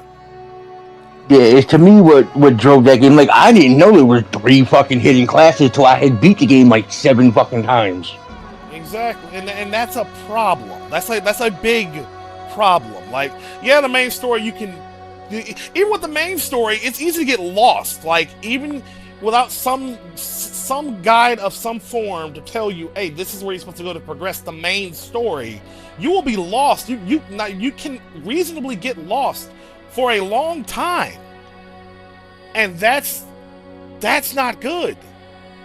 That is very, because the way the worlds are designed, with the need to backtrack to certain areas to progress the main story, without any indicator telling you that, hey, this is where you're supposed to go next, you could be in the same place looking for how to progress the main story. Again, this is if you're not using any guide and the game sure as fuck doesn't tell you, you can reasonably just get lost. And many people have. I read some reviews and many people have pointed out that that's one of the biggest issues, is that, like, trying not to use a guide with that game is I wouldn't say impossible, but it's absurd. You don't have. Could I just ahead. mention? Go ahead, Fitz. Okay. I was just gonna. I'm gonna be on the fence about this because I played the game during its first release before any updates at all. Whenever it came out, right before Spider-Man or right after, I think it was right the week before Spider-Man. Right.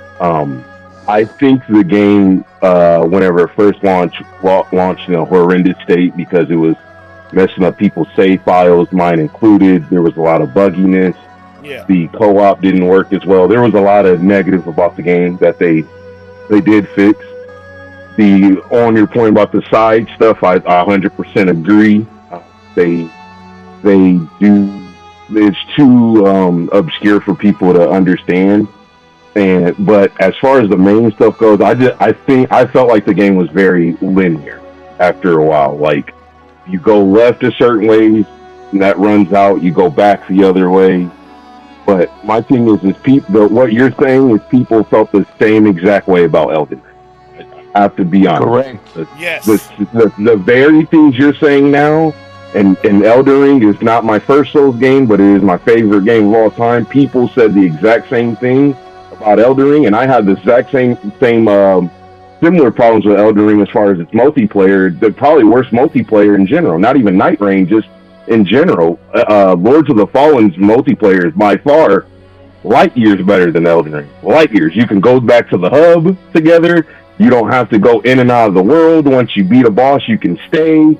You can interact with the grace point. So there are certain things that even Elden Ring didn't do good that I understand your complaints and I agree with, but I think those type of games people don't like having to like read lore through an item or fail, or not necessarily fail, but play through the game and not know all of its secrets the first time.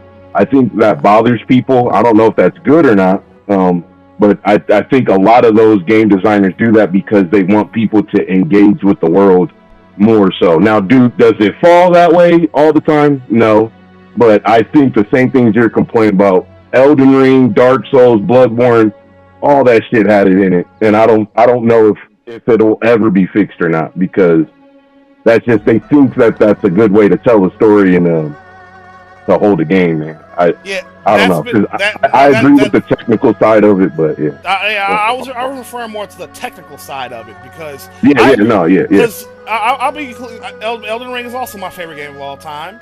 I share your exact sentiments about all those games. In all my streams of playing those games, I complained about that the entire time, every single time with every single game.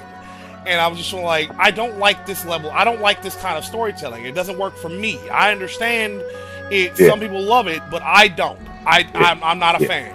That doesn't mean I don't love these games. I have a great time with them.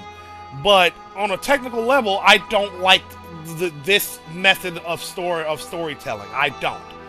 Engaging this way of engaging with the world. I don't. I prefer the more linear storytelling of like Lies of P, for example, which is inspired of the same vein, but Lies of P gets it right in that it is extremely linear. Like, and it's very clear on where you're supposed to go and what you're supposed to do next. I did not like Lies of P stage layout, but the story is 100% right. They laid that out how it's supposed to be. I agree with that. I think Lies of P is for people that want to start Souls-like games but don't want to jump into Souls games, because there's a lot about Lies of P that I love, and there's a lot about it that I strongly dislike.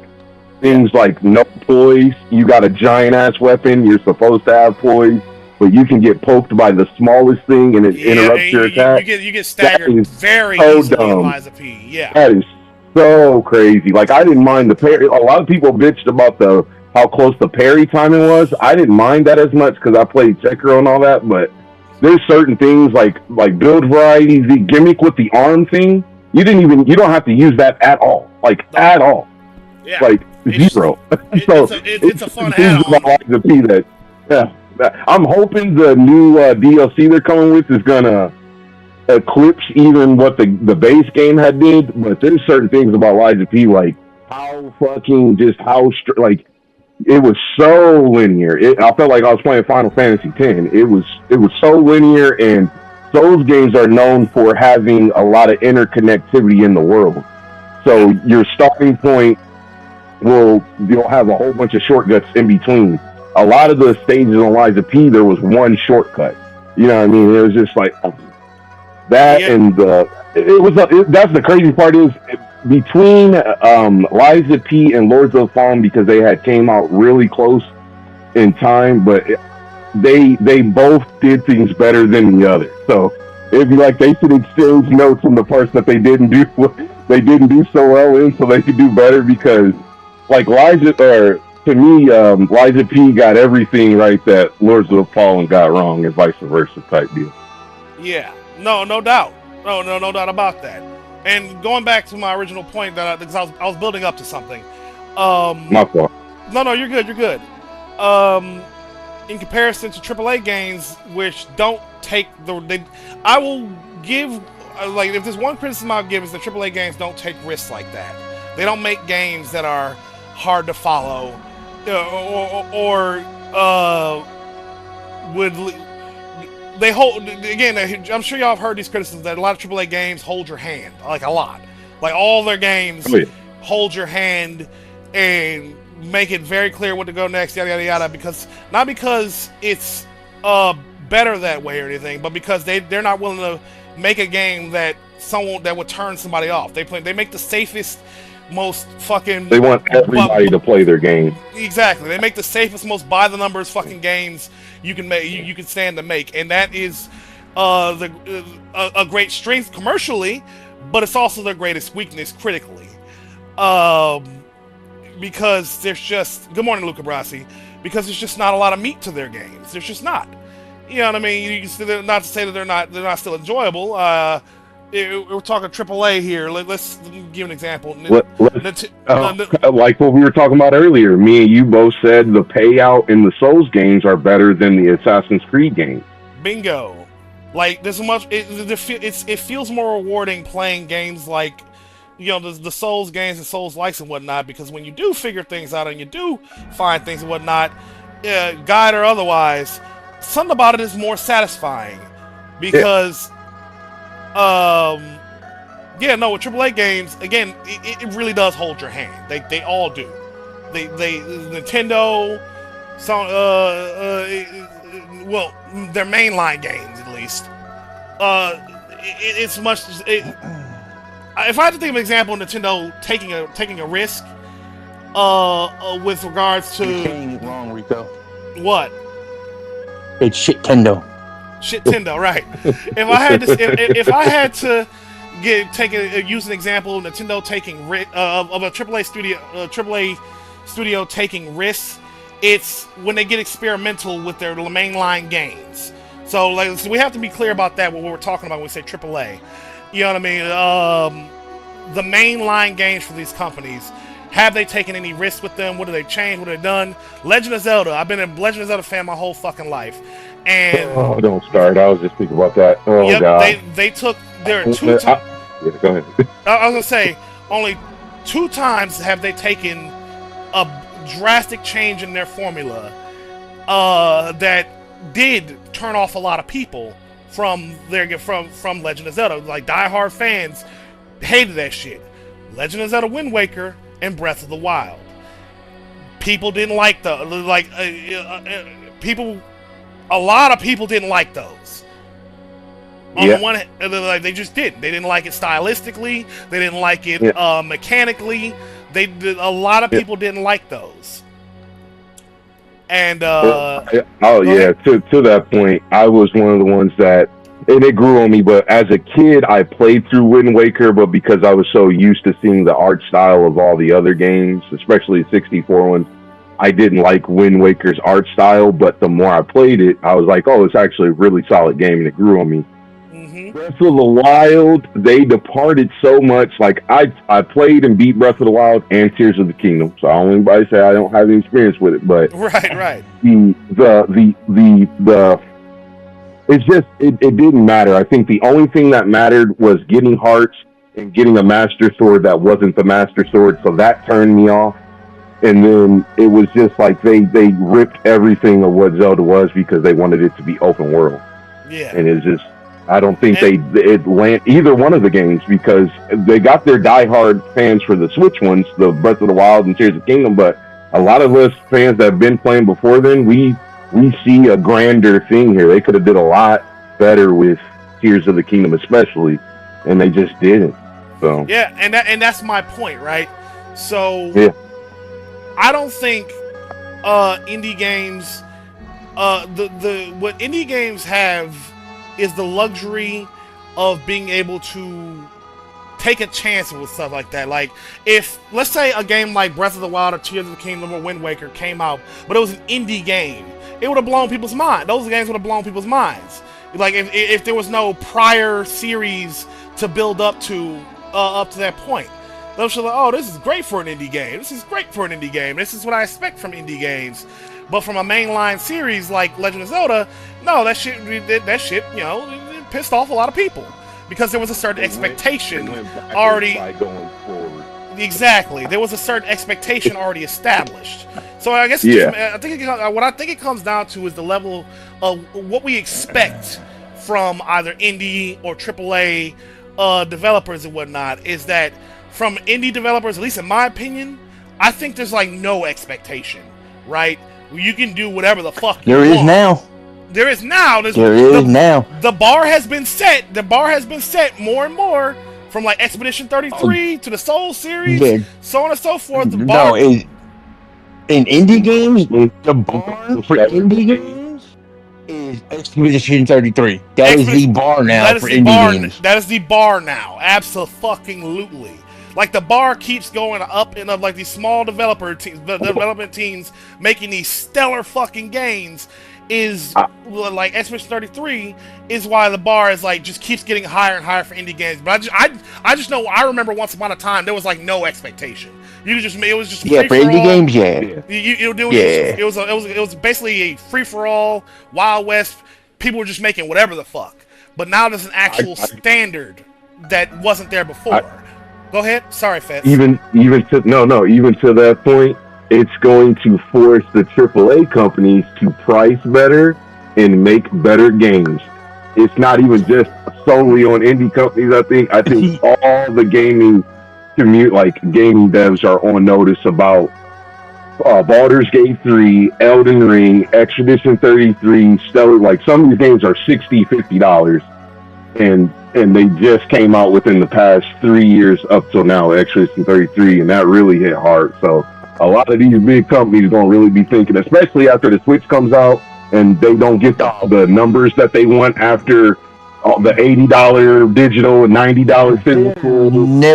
Switch is never going to see the numbers they want. PlayStation is going to go $80 right now. Ghost of Yotai is still $70, but we'll see how the gaming industry is going to go for as far as pricing, how good a quality, not how it looks, the fidelity, but just the overall presentation of the game is going to be. We're going to see a lot more different shit now. We are, especially because of Expedition 33. It's going to put a press on indie and AAA. You can't mention the Switch in any relevance anymore. You just can't, especially after their whole new terms of service. You can't put them in any category anymore. No, and the people that do buy it, good on them. Nobody's gonna buy that console. At least not to the numbers that they're looking for. No, exactly. Just because of their terms of service, they have the right to brick your console whenever they fucking feel like it. But here's the thing about that, Kita. I would say people like you, me, Fetz here, and whatnot. We know that shit, because we're in the weeds about that type of thing. But the average mom and dad normie gamer or whatever, they don't give a shit about any of that. They don't even know that shit exists. They just like, terms of service, agree, and whatever, and play the game like normal. They don't give a shit. Yeah. You know what I mean? Like, mom and dad is going to buy their kids a Switch 2 because it's the hot new system. You're not wrong. And that's what's going to happen with that. Whether or not they hit the numbers that they're looking for is a whole other debate. But the people who care about that type of shit, the details, like you and I, no. Like, we may not buy into it, but we're in the minority. That's one thing we got to accept. Right. We're in the fucking minority. And to what you were saying, until we get numbers versus like what they got for the Switch and stuff versus what they got for the Switch 2 in their first year, we'll know then. You know what I mean? If the minority is still less or people are understanding, like, but beyond the terms of service, like, they're not getting a good deal on video games. Like, $90 physical game, I don't know how many parents gonna want to pay that in store. Well, that's another thing with the Switch too. You can't buy physical games for it. Nope. Well, I'm just saying what they deem as physical. I know we understand, but what they deem as physical, you still get a case, you still get a cart, even though it's not technically the same. Like, a parent seeing a $90 Switch 2 game in the store, I don't know, man. I don't know, because then you're classing, you're putting people, you're classing out games to where if you're not in a high class or mid class in life, then you can't afford our games. I don't know how long that's going to last for them, because they did the same thing with the DS and they dropped the price of the DS. Yeah. Literally the same thing. Yeah, so Nintendo is already starting to. As well, GameCube had that problem, and they dropped the price of the GameCube. So they've done it before. Yeah. Games back in the day, these games were $80, $90, and whenever Nintendo found out PlayStation, Sega, and all these other places weren't going to be diving in, or they realized people weren't going to be paying for it, they changed. So I can see it go either way for sure. Nintendo is already affecting the gaming sphere with their terms of service. Agree. And case in point, okay, if you look at the Nintendo terms of service when it came out, that they said that they can brick your console whenever they want. Not even a week later, Gearbox came out with their new terms of service saying that they can take your credit card information, your phone number, your address, and give it to anybody they want to. Yep. Which is another issue itself. Like, yeah, Turn on Ash. Are you in the server? Are you in my server it's yet? It's like Nintendo. The reason I don't like Nintendo is a couple of them, but the main reasons is they'll sue you for anything. Yep. Again, but going back to what we were saying though, is well, at least what I was trying to tell you, Fets, was you're a bit more optimistic than I am, because what Keita's saying basically is what's really going to be happening, right? The worst practices that they can get away with are what's going to be implemented by the AAA industry writ large. You know what I mean? With regards to terms of service, user privacy data, so on and so forth. Things like that they can. The worst practices are what they're going to implement. Pricing, is going to change with the state of the economy and such. But what's going to be the standard is just increasingly worse terms of service and the technical side of it. Just the technical side of it. Going back to what it used to be. Well, like I mean, case in point, look at people that are actually buying the console and buying the games gonna know about all this. You know what I mean? Like, it's not gonna. We do gamers that have been gaming for a long time, but like we were just discussing, the Switch 2, the Switch 1 was majority bought by parents or parents or kids, and then hardcore gamers. You know what I mean? Like, the people that have PC didn't buy it really. Some people that had PlayStation 4 or Xbox, but people that had PC, they just ripped it and put it on PC. So we gotta understand what the market was. So the market for Switch 2, like you said, if you take away those hardcore gamers that know the terms of service, and that then only are left is the moms and the parents, or the moms and dads and the kids. I don't know how long that's gonna last. Whenever it'll say digitally $80, but a lot of those people ain't gonna care about the terms of service, so it's gonna have to for Nintendo's bottom line. It's gonna have to come down to sales. That's the only thing. That's the only thing those things, terms of service, price, hardware, anything, will be because of sales. So, Because of this, yeah. But that's why they bundle it. That's exactly what they. Exactly. Me and Ragnar were bringing it up the other day that these companies are going to keep getting away with this shit until we start speaking with our money. Exactly. It's a buyer's market right now. It's not a seller's market. It's a buyer market. The people that buy the game dictate it. Not Xbox put up $100. One second, y'all. One second, y'all. 1 second. Terminal Nash, is that you? Yeah. All right. What were you trying to say? I do apologize. And nice to finally talk to you. That was good, dog. I appreciate it. Yeah, I was just piggybacking off what Homeboy said. Like, yeah, all right. So on how it works, it's a deterrent. So Mario Kart World comes out with the Switch. All right, so it's $50. So now you got a $500 price tag on it, just so you don't pay $80, if not $90 for the game alone. So it makes you want to spend the extra $50 so you can get the game for cheaper. They've been doing this, or at least they have done this since they first came out, the Super Nintendo. Games back then used to be like $100, and like no lie, you can go back and find like an old Electronic Boutique magazine, and they had them like Sega Genesis games for $100. Super Nintendo $100. PlayStation I think was at 50 or 60 at the time, and it stayed there at 50 or 60. Now Xbox, PlayStation, and Nintendo has all shot their prices up at least $100. And I believe for real that's a little egregious, but I can understand why like they do it. And the fear of tariffs, I just believe, is an excuse, because the whole thing, the tariffs have like had just been flopping left and right. Nintendo said it had nothing to do with tariffs. He said it in his quote whenever the Switch came out. He said our pricing had nothing considering about tariffs. We were going to be doing this for their pricing was locked in. You know they switched that up, right?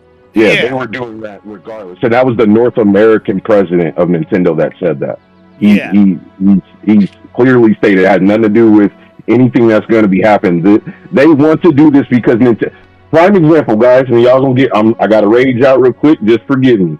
We have been getting the same regurgitated BS with Pokemon for years, bro, and they're about to do it again. Yeah, people sell you the same game over and over and over again. Nintendo. You just Fats, you just reminded me. Okay, so going back to something else we were talking about, like with regards to indie versus AAA, right? If there's one thing that is I've noticed, and I'm sure y'all have noticed as well, is motherfuckers putting out broken games on launch, broken, incomplete, whatever on launch. Like this shit needs patches. After, like they fix the shit after we've already bought it and played a busted ass game and whatnot. That is increasingly like what CDPR did with Witcher 3 and Cyberpunk. Witcher 3, Cyberpunk, fucking Lords of the Fallen, so on and so forth. We keep getting broken games, and I think that's Mass Effect Andromeda. Like that's the thing I'm trying to understand is why that keeps happening in both the indie and the AAA market. It's like, why the fuck are y'all just giving us a lot of games? times? It's exceeding the deadline that they have. They don't deadline. I honestly think that has nothing to do with the actual developers of the game. That's more of the corporate telling them they have to be out by this date. There's no wiggle room, nothing. One second. One at a time. What I was trying to, I think it was Fetz. You were trying to say something? All I was going to say is that there has been devs to come out that say like for stuff like what was CD Projekt Red's game? What was it? We were just talking about Cyberpunk. Cyberpunk. They were the devs literally told them the game is not ready. They told them that. They even came out later with press release saying that they told them that, and they were still forcing that game out. Yeah, that has happened. But bro, that's what I'm saying. It's not an anomaly. That has nothing to do with the devs.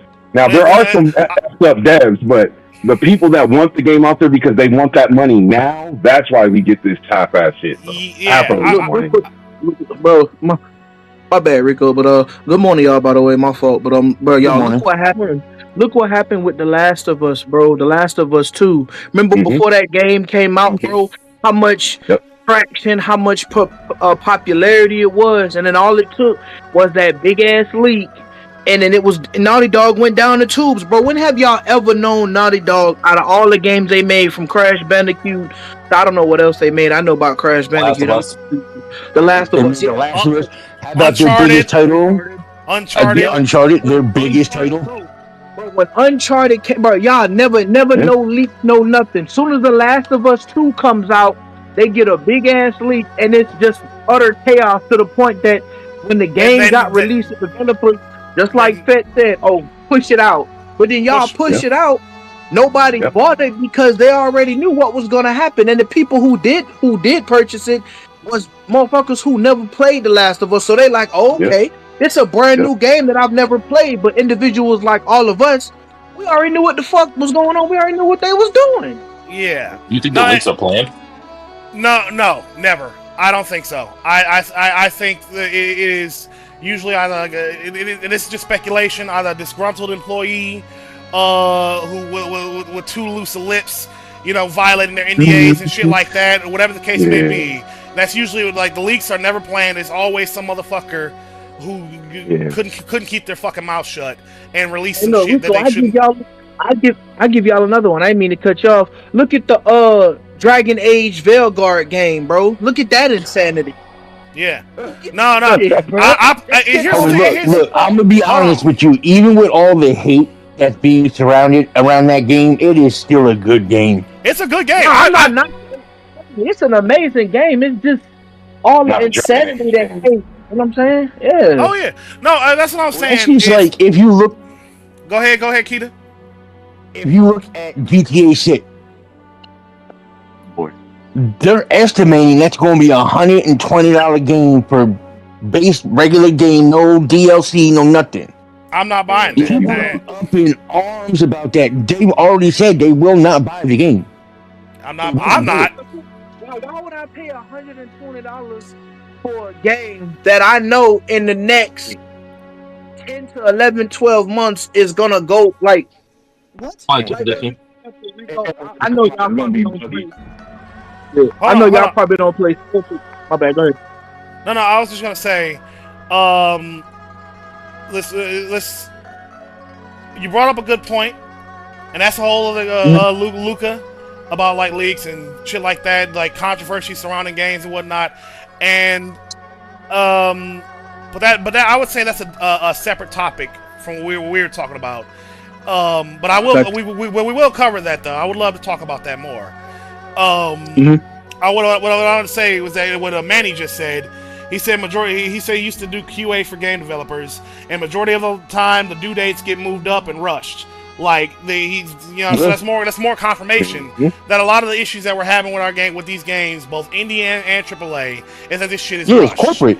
It's corporate bull. It's shareholders. It has nothing to do with the developers. It's shareholders and corporate bull and corporate meddling, forcing them to push out games that aren't ready yet. That they tell them, like you said, Fitz, that they tell them, they try to warn them, because the developers know that their games aren't ready. They know better than anybody. They're like, hey, buddy, boss, this ain't ready yet. But hey, we gotta hit the Q4. What's up? The prime example for that is Anthem. The developers didn't even know what that game was going to be. And they told them, you have to put it out. Because it went from one type of game to a Destiny type game. They gave them no story.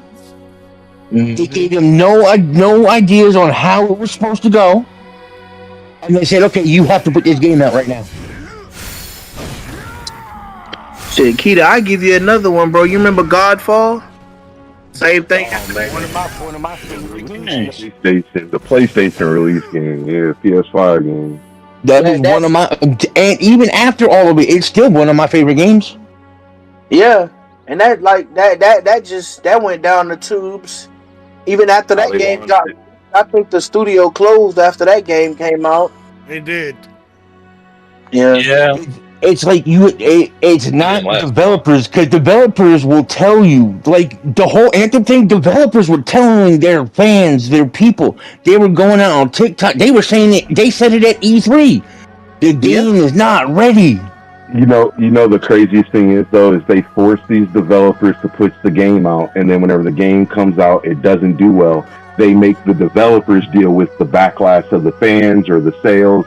None of these dudes up in the corporate rarely ever get fired or have to, like, sometimes studios shut down and sometimes people get fired, but for the most part, they blame devs. The devs got to deal with angry fans. The devs got to deal with the updates, the patches, they leave them high and dry. They don't give them. They do like BioWare did when Anthem came out.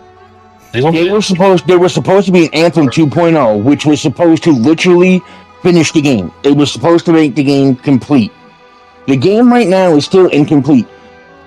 They canceled 2.0 for Anthem to take 95% of those developers and put them on a different game. Yes. That's fuck. And Terminal Nash, what were you trying to say? Terminal Nash? You still there? No, I was talking to my boss. I'm at work. Oh, you good, you good. Oh, never mind then. I thought I heard you trying to say something. Keita, carry on. Anthem could have made them so much money if they would have just put out 2.0. Yeah.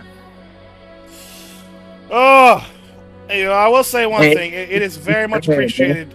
It is very much appreciated, at least from me, to have a actual substantive conversation about the very real problems with the gaming industry, both indie and AAA, and to see that there are multiple people here clearly who recognize what the actual fucking problems are. So talk about AAA games. We'll go back to that. The most broken AAA game to ever come out as of right now, nobody can tell me it's not. It's fucking Night Rain. Yeah.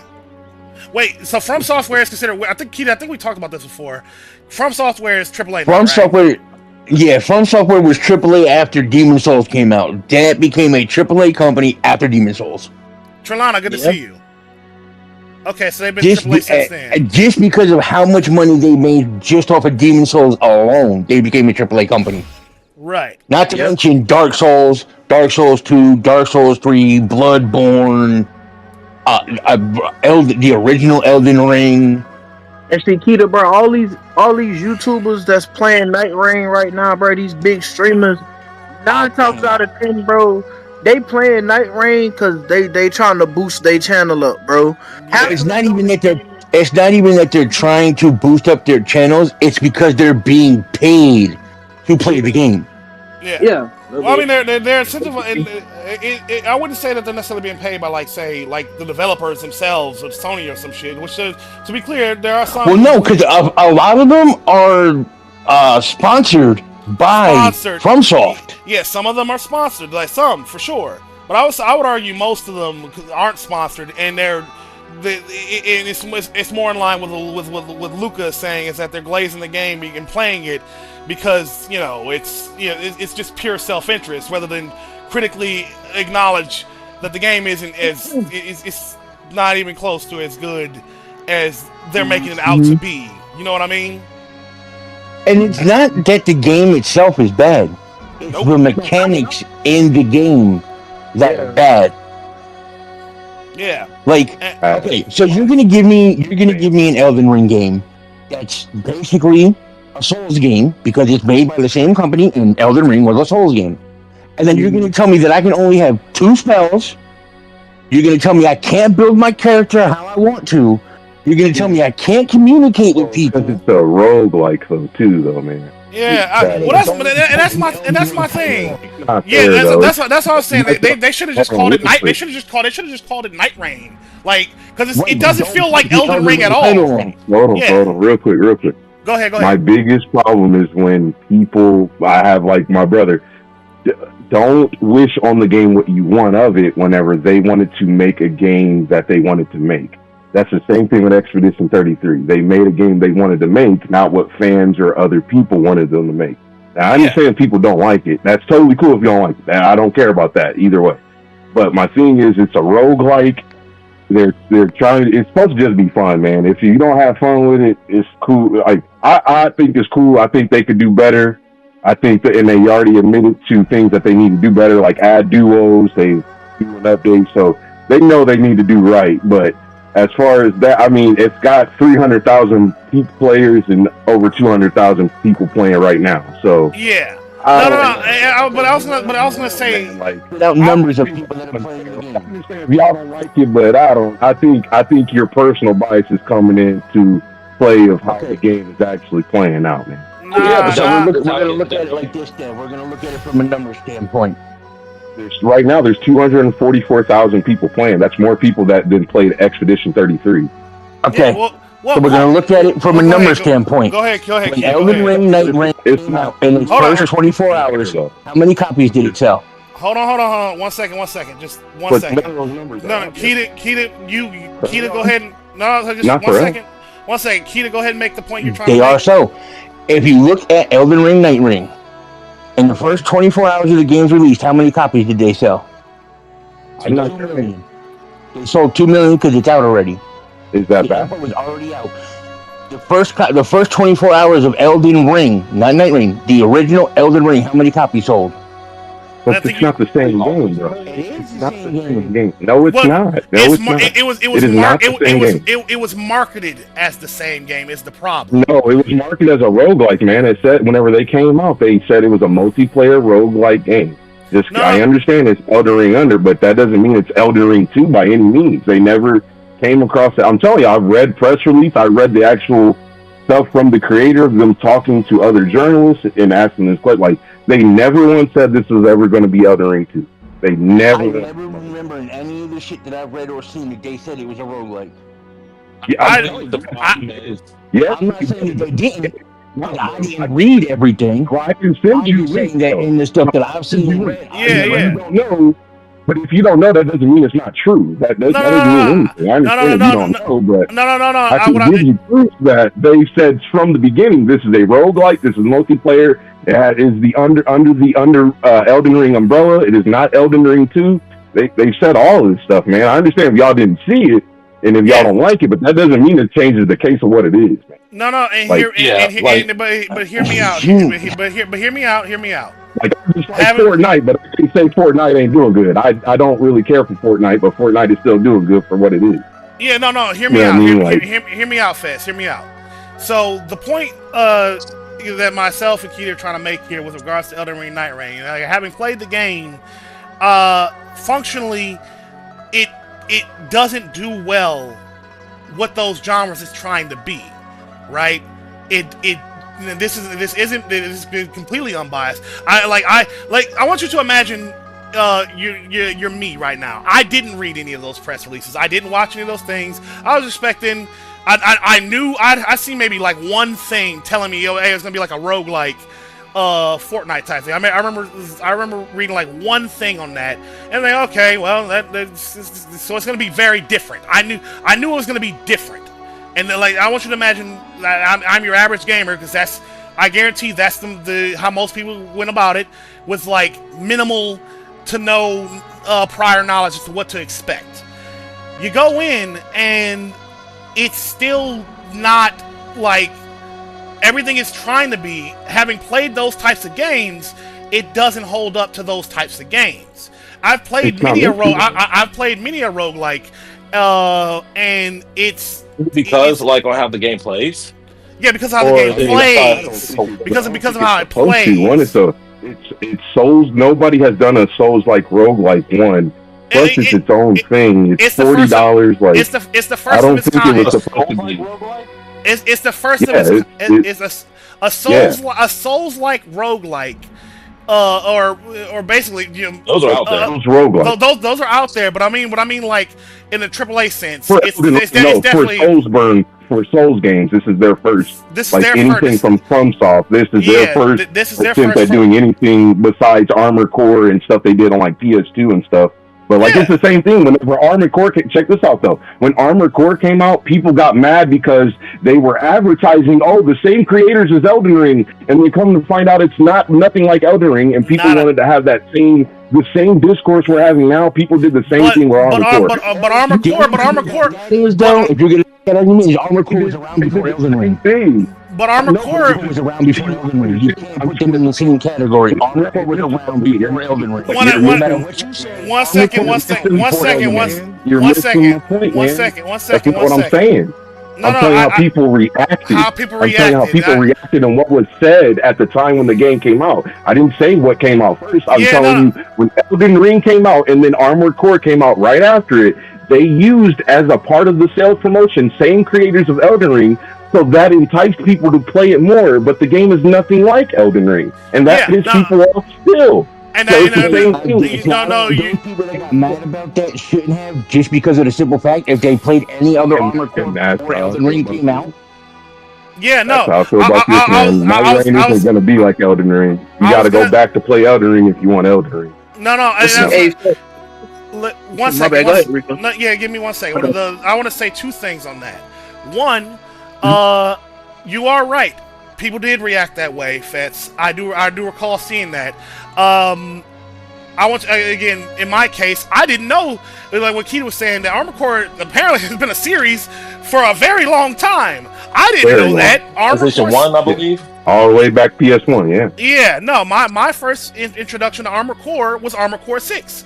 And I loved it, but I understand that, people. But do you see your point right there, and I'm trying to cut you off, but you loved it. But as far as Elden Ring, Night Rain, I understand people might not like it, but right now, people do love it, bro. Like, people loved it more than they loved Expedition 33. I understand majority of us here might not, and we might not like certain things about it, but the same thing you're going through right now, you liked Armored Core, but you don't like Night Rain. There's some people that like Night Rain, but they don't like Armored Core. You know what I mean? Yeah. So that's what I'm saying. I don't care if you like it or don't like it. It's not that big of a deal to me. No. What I'm trying to want the conversation to be fair, Oh, of course. That's understandable. During the game, whenever the game isn't trying to be Elden Ring, it's trying to be its own thing in the Elden Ring universe. It's trying to be. My biggest criticism of the game came down to its mechanics, right? So it's heavily. It's not that, because I want to be clear. I had no plan about saying it's a bad game. Neither was Keto. It's not. We're not saying it's a bad game. We're saying that. Mechanically, it's just flawed. It's flawed, and they're gonna fix it. They're gonna fix it. I have read the press releases that they say, like with regards to duos, in-game communication, such and such, and then balancing with like playing solo, things that you notice pretty quickly are the problem. And you still might not like it after they change it. You still might not like it, man. That's possibly there, As a guy, if they add duos and voice chat, it'll be fine. It'll be fine. That's all I'm asking for. Those are the two biggest problems in that game, I think. I think those are the basic problems in that game. Is one, the scaling. There's no voice chat. A lot of people complain that the game is too hard. If you haven't played a roguelike or a Souls-like or anything like this genre, then you get good. That's all it is. That's all I can say to that. That's all I can say to that. Yeah. Everyone complains about the difficulty, but dude, Demon Souls created the term "get good." Yeah. In fact, if you feel as if this genre is too tough for you, just play Final Fantasy Stranger of Paradise. That game has an easy mode, and it's a Soulsborne game. Yeah. You can walk through the whole game. Yeah. It's a good game. Now hold on a second. It is a good game. Hold on a second. Manny says made a good point. This is the reason why a lot of games, and I get this, Manny. I do. I get why this is the reason why a lot of companies don't do in-game voice chat, because a lot of people get harassed and they end up having to ban a lot of people, and shit just gets stupid. But I think the pros outweigh the cons in that regard, because the game just doesn't function as well without being able to communicate with who you're playing with. So even if there's a cheap and easy way to fix that too. What's that? So that you have the ability to turn in-game voice chat on or off. Yeah, simple. And I look at it like this, Rico. If you like, I understand where Manny coming from about it being toxic and being harassed and stuff like that. But then don't come out and say you're gonna have a multiplayer game and we gonna like if that's the case, or like Keita said, give us the option to turn it on and off. Because when I be playing Apex, bro, and I get those teammates that be toxic, I mute them. There you go. Yeah. That's the standard thing in COD, for Honor. I mute them. Like I'm not about to hear that, bro. For Honor does it too. Like this isn't an. I mean, Final Fantasy 14 went through something similar with their group chats, their world global chats, where you couldn't mute people, and if they were just being toxic, you just had to deal with that. But now you can mute them, you can block them, you can make it so that you don't see them no more. So now you don't have to deal with it. Yep. I mean, and that's and Fats, that's what I mean, right? This is their From Software. This is From Software's first dive into these respective genres and whatnot. So I can forgive them. I can forgive them for not not having some of the quality of life standards that a lot of other games that have already been in this game that have already been in this.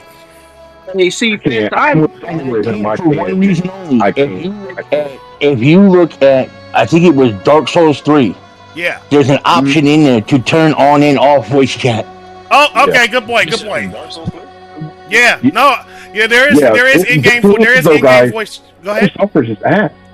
Software is just ads. It's not that they don't want to or they want to do something differently. Look up their net code, their network, their servers. They are ass. They are not good. They don't invest in them. So they don't want to. They have multiplayer games, but they don't want to invest in the multiplayer function. That has been like he was just saying. Their Dark Souls 3 voice chat is half-ass. It is not even like all of it is. So it's not just them not wanting to. They don't want to spend the time in it, the money in it. Like I'm telling you, they're just not going to. Bro, just like you said, bro. Like. They half-assed because, like Rico was saying, how you bring out a game and then when the developer does an interview, you say, "Oh, duos never came across my mind." What do you mean? Like, how did you instantly go to trio? Like, how did you instantly go to trio? Look, this is what I give them forgiveness is that they noticed that there was an uproar and they're gonna change it. You know what I mean? It'd be different if they just said, "Fuck it."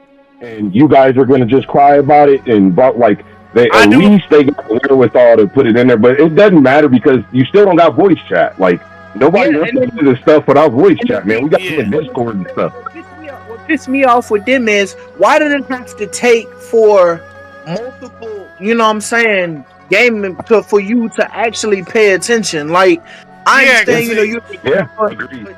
But why did it have to take for multiple video gamers to send you messages and say, "Hey, yoo-hoo!" Like there's no voice chat. Like there's no duos.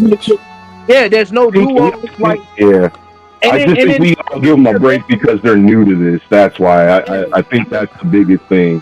Because they know better, but I think they get a break because they are new to it. But they shouldn't because they've been putting out games for a long time since PS1 and the Xbox. Yeah, like forever, man. So they shouldn't, but I think overall they get a pass because this is their first true to its core only multiplayer game. You know, I mean, you have the option for solo, but it's best with 2 or 3 people. It's heavily incentivized to play with 2 or 3 people. There you go. That's the word. Agreed. Yeah. Yeah. I also look at it like this. Another reason why I can't forgive them is because other games that they've done have voice chat that you can turn on and off. 2, their other Souls games that are multiplayer are scaled for 1 player, 2 player, 3 player, and then if a person leaves in the middle of the fight, the enemy scales back down. They know how to do the scaling. They understand how the scaling works. They're just not going to invest into the multiplayer because that's not where they want the people to enjoy the game. But what they need to understand is games are more fun when you play with people you enjoy playing with. Yeah. Going back on that right there. The multiplayer. It's going on that point right there. So, yeah. When I played Night Rain with friends, had a great time. We were running around. We knew we were coordinating. We were talking and doing shit. I had a great time. But when I played with randoms whom I couldn't communicate with, I had a horrible time. It was absolute ass. Just like Rico was saying, I watched his video. I mean to cut you off. I watched his YouTube video, bro. I watched him run around for 30 minutes, bro, with them randoms, and they didn't know what the hell he couldn't communicate with him. Rico went into a cave, pinged it. None of them randoms came over where he was at. They got shit on, and then that was it, bro. He couldn't tell them. Like, that was it, bro. For 20 minutes, they was Rico was running around trying to get them to come with him into the cave because enemies in there. They needed to go in the cave because I think it was like a stone or something to help them like upgrade or something. But the random didn't want to come in there with him. Then what happens? Rico comes out the cave so he doesn't die, and then there's a boss that they're fighting. They get one tap. So yeah, that was that's what I'm saying. Like, the game clearly wants me to play with people, friends or randoms. And unfortunately, the playing with randoms, as it stands right now, is just not impossible. Good. It's damn near impossible. Yeah. The thing is, because it's a new game, it's new people that haven't even, like old boy said, they never played a roguelike, they never played a Souls game, and they want to jump into this. Plus, it's a new game. None of us kind of know all the things you're doing, and then on top of it, to use your word, they're not incentivizing us to play multiplayer. Yeah, because the shit is god awful.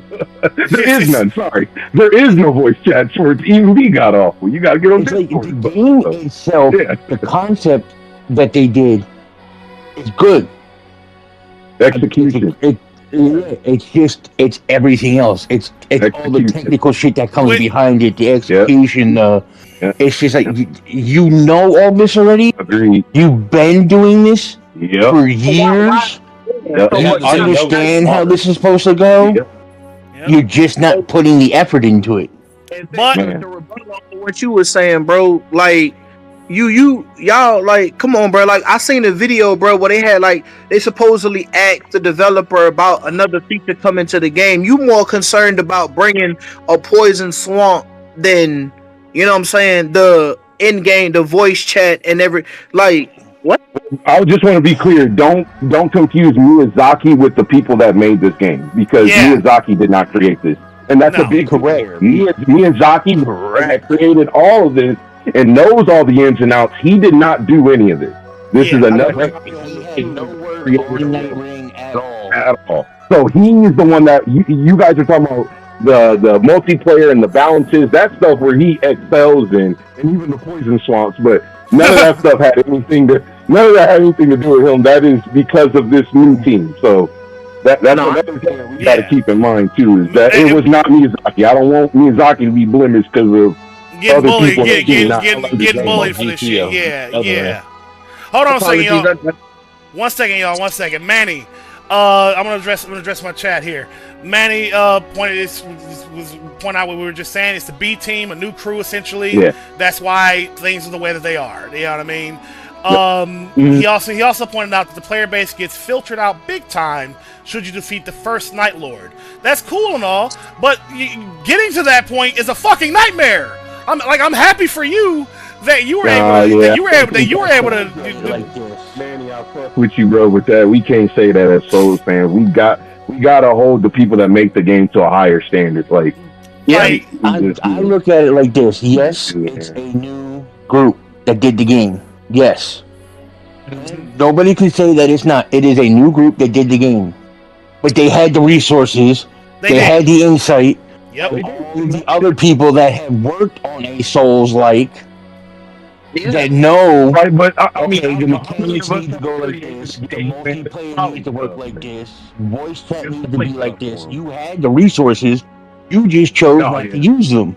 Agreed on that one. They just don't care about their multiplayer, any part of it. The voice chat, the servers, the net code, the crossplay. We didn't even talk. None of us has even talked about crossplay. At this point, the fact that there isn't any. We don't expect. At this point, if anyone expects crossplay from Software, you just shoot.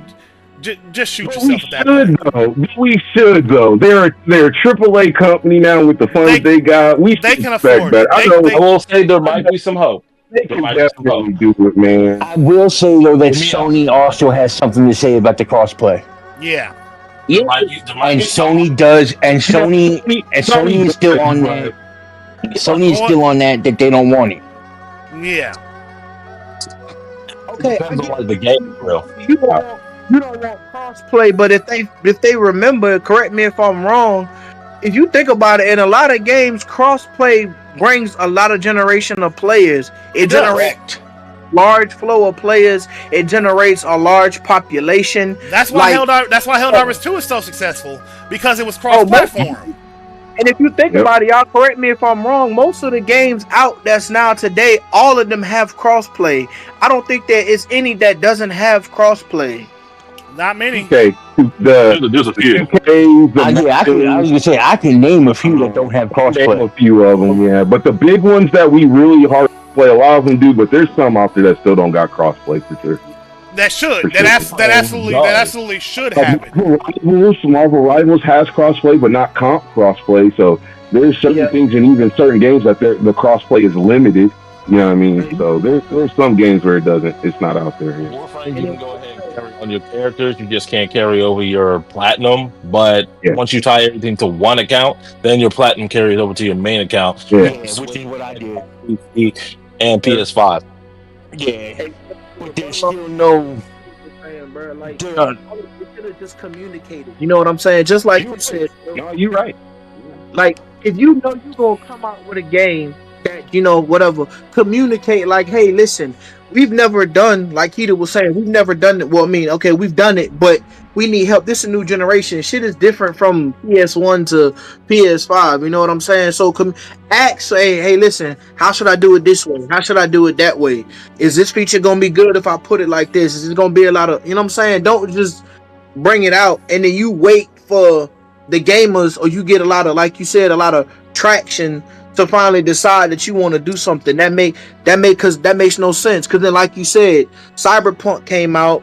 They made them push Cyberpunk out, and then the fans was mad at the developers, but not understanding that they had to, you know what I'm saying, push that game out, and then they had to drop the updates, deal with all the insanity from the craziness, because fans will get a little crazy, the stalking, the harass, all of that. But you know what I'm saying? So, and that though is a main reason on why a lot of these games get pushed out incomplete. It's not the developers. It's corporate. Like, perfect example, Keith. I give you an example. Suicide Squad, Justice League. Look at the crap that happened with that, bro. Everyone knew that. But I didn't understand why.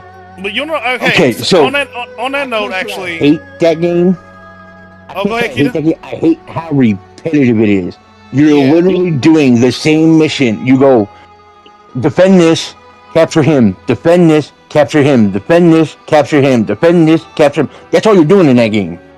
You're doing a lot of games. Hey, good to see you. A lot of games are repetitive, yes, but it's not the entire story. Yeah. Warframe. No, you got a point. Warframe.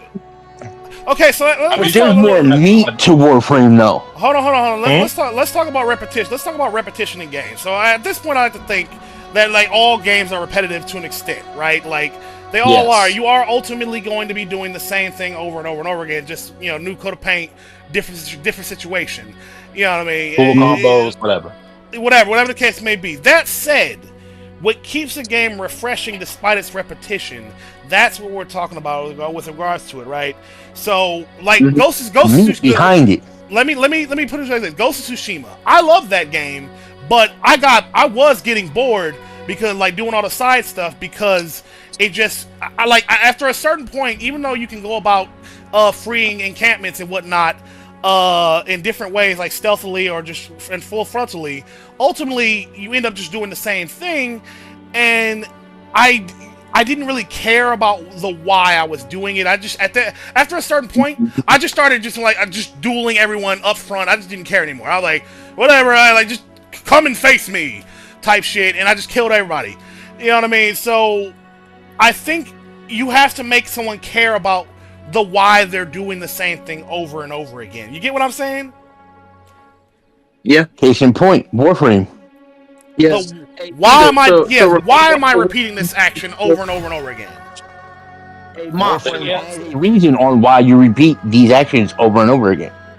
Hey, Mark. So just like you were saying about the missing, I mean, because in every game, and like Kitty, I was saying, stop playing the first Descendant, bro, because of that reason right there. I got tired of having to do the same thing over, and then I keep getting the same stuff. That repetitiveness aggravated me. Like in the first Descendant, that's another reason why I stopped playing it. Now, I might ruffle some feathers with this. I'm not trying to, but I got bored in Monster Hunter Wilds because I beat the story. I made it the end game. I got You ain't gonna ruffle no feathers in this chat, homie. You ain't ruffling. We're the same mind. We agree. We agree. I just clutched my pearls because I love Wilds. I just clutched my pearls. How dare you? Go ahead. No, I'm not. Hey, Fed, I love the game, bro. I love the story. It's just for me, it's like, bro, yeah, I got you. You know what I'm saying? I beat the story, bro. I made it to end game. I got my hunter rank to like 1 something, and then I got to the point. I'm like, well, damn, bro. They not really dropping content like that. I mean, they had the Street Fighter 6 collab. I did that, got the Akuma, and then it's like, now what? I don't know.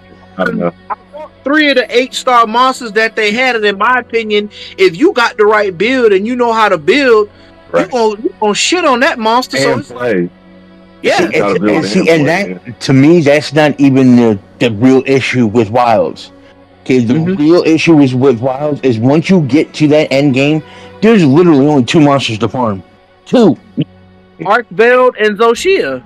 Yeah. Right, those are the only 2 monsters you farm. Yep. Make it so that all the other 8 stars drop the same loot. Because you're only fighting Arkveld because of his loot pool. And to be honest with you, Keita, before they had that update with Zoshia, Arkveld was the only monster that they was farming. Because of his loot pool. Yeah. Then they dropped the update, brought Mitsune and Zoshia, and then people was farming that. But then after you done fought her like 9 to 10 times, it's like, what else? You know what I'm saying? Then they say that the update's supposed to be coming in summer, title update too, but then y'all didn't drop no date. So it's like, I'm not, I know, bro. Rico could have testified to this.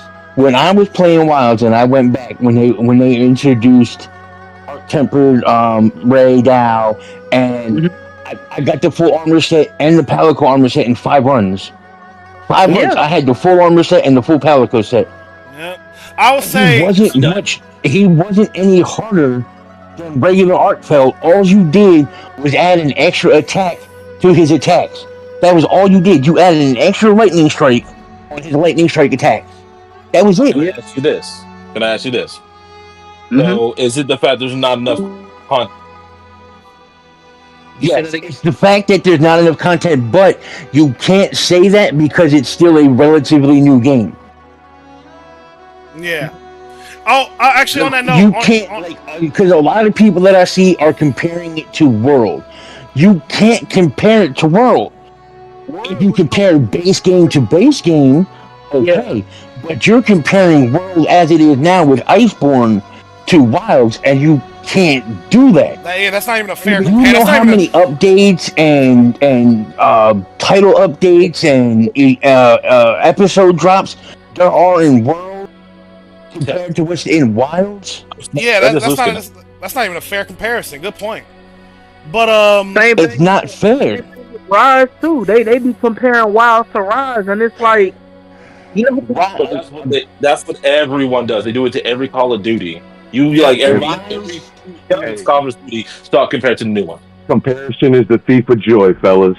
Indeed, and all right, yeah. On that note, that's why I try to tell people. Every time I get a chance to tell it when I can remember, is don't the healthiest thing you can do with regards to any kind of whatever it is you're consuming is don't compare it to other things. It will absolutely rob you of the joy of the thing. Now, that said, sometimes you can't help but compare, because when you try to play something like, just with regard to video games, some games I've played that are of the same vein as whatever it's like inspired by, based off of whatever, same genre, some shit. If the game isn't good enough at what it's doing, sometimes it'll make you think of the game that did it right. You know what I mean? Like that felt better to do that exact same thing, right? Like case in point, that's what killed Wild Hearts. Yeah. Yeah. Why would I died because of their compatibility? That too, but it's like because a lot of people compared it to Monster Hunter. That's what I'm saying. They say, why would I play Wild Hearts so I can play Monster Hunter? Like, you know what I mean? That's what ends up happening. You know, even though Wild Hearts was its own, even though Wild Hearts had its own unique, it had its own unique mechanics. It's still. Is it good? No, I don't think it's good. I don't think it's good. Yeah, because I don't think that's a good. Because if so, we wouldn't be playing Wolong. We would just go back and play Neo. Exactly. Yeah, well, you know what I mean? We wouldn't play Elden Ring. We'd just go back and play Dark Souls 1 or Demon Souls. Exactly. You wouldn't play any Souls games. You would just go back and play Demon Souls. Yeah. Not even that. You would go play what's the day before that? They got shit. What's that? King's Realm and all that other stuff. That was PS2. So. Yeah, but that's what I'm saying. The key is to do two things: resist that urge to compare and just enjoy it for what it is, and then two. Yeah. The developers themselves have to give you something, like even if it's using the same formula, do it right, do it in such a way that it still feels fresh enough in your mind, right? Again, going back to what we were talking about earlier with regards to Lies of P. Of course, I could just go back and play Dark Souls and whatnot, but I was so immersed in the world and story of Lies of P that I didn't care that obviously mechanically it's the same as, obviously with the addition of the mechanical arm, it's still virtually the same as any other fucking Souls game or Souls-like. You know what I mean? But the fresh story, music especially, and just the overall fucking atmosphere is what enraptured me to be like, I want to play this more than I want to play those games it's based off of. And that's the one thing that I've come to realize that people have forgotten, is it's stories that drive these type of games. Yeah. Yeah. Why else would you play a Dark Souls game or a Souls-like game? I'm not a story guy at all. I'm sorry. I'm big on the. Some games I'm not a story guy. I couldn't tell you the story. I play games for gameplay strictly, and Expedition was one of the few ones I listened to the story. But I'm hardcore gameplay. If your story is amazing but your gameplay is ass, I'll throw it away in a second. That's just how I am, man. That's fair. That's fair. A movie tell you the story to any of the games. No, exactly. That's fair. That's entirely fair. Anybody here tell me the story to Monster Hunter? Any of them?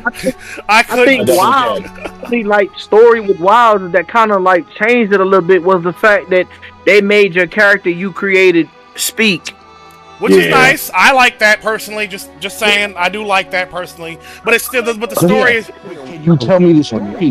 No, I could not tell you the story of any monster. I could not tell you the story of any Monster Hunter ever. And it's the same way. I can tell you why every one of them is different. Of course, they're different. They're different. I just couldn't tell you the story. The individual. But now, if I asked you, if you could tell me the story to say something like Dead Space, could you tell me that story? Absolutely. 1 through 3. Even the comics, even the phone game, and everything about that game. Well, we'll use Dead Space as everything about that game was good. The story, the gameplay, the atmosphere, the ambiance, everything about that game checked. Yep, and I think that's what would. I guess because we're all fucking grown ass adults at this point with a refined taste. That's what keeps us now. The gameplay loop has to be good. With regards to for those who are even for those who are strictly gameplay guys, the gameplay loop has to be good. Has to be fun. Second, if for those who need a little more than just fun gameplay, there has to be some reason. There has to be a story of some kind. You know what I mean? Some story. Not even a story. Even if the ambiance of the game is good. It can keep you. I've heard Just like a lot of hey, people Keita, agree. just like y'all said, bro. That's what I'm gonna be honest with you. I never really played any of the Grand Theft Auto games, but when GTA 5 came out and I saw the story and the gameplay, that's what really made me get into it. It had an amazing story, the ambiance, like just seeing all of that. That's what made me get into it because I never really was one to really play GTA like that. I really didn't know too much about it. Yeah. Couldn't even get into GTA. Not one of them. And that's I think that's one thing that game developers now are not lacking in, but they're just not putting in the effort to them. Yeah. They're not putting in the effort to the good storytelling. They're not putting in the effort for the ambiance. They're not putting in the effort for the good multiplayer or the good game loops. Like, okay, so here's a prime example. If you look at all the free-to-play games that there are, okay, Warframe has probably done it right the longest. Yeah, because Warframe, I haven't gotten invested in Warframe, but I know, but from what I've been told by people who play the game, that it's actually very like its storytelling and everything it's trying to tell you and what's going on is actually very fucking interesting and whatnot. You know what I mean? It's a war for me. For me, this is my barometer.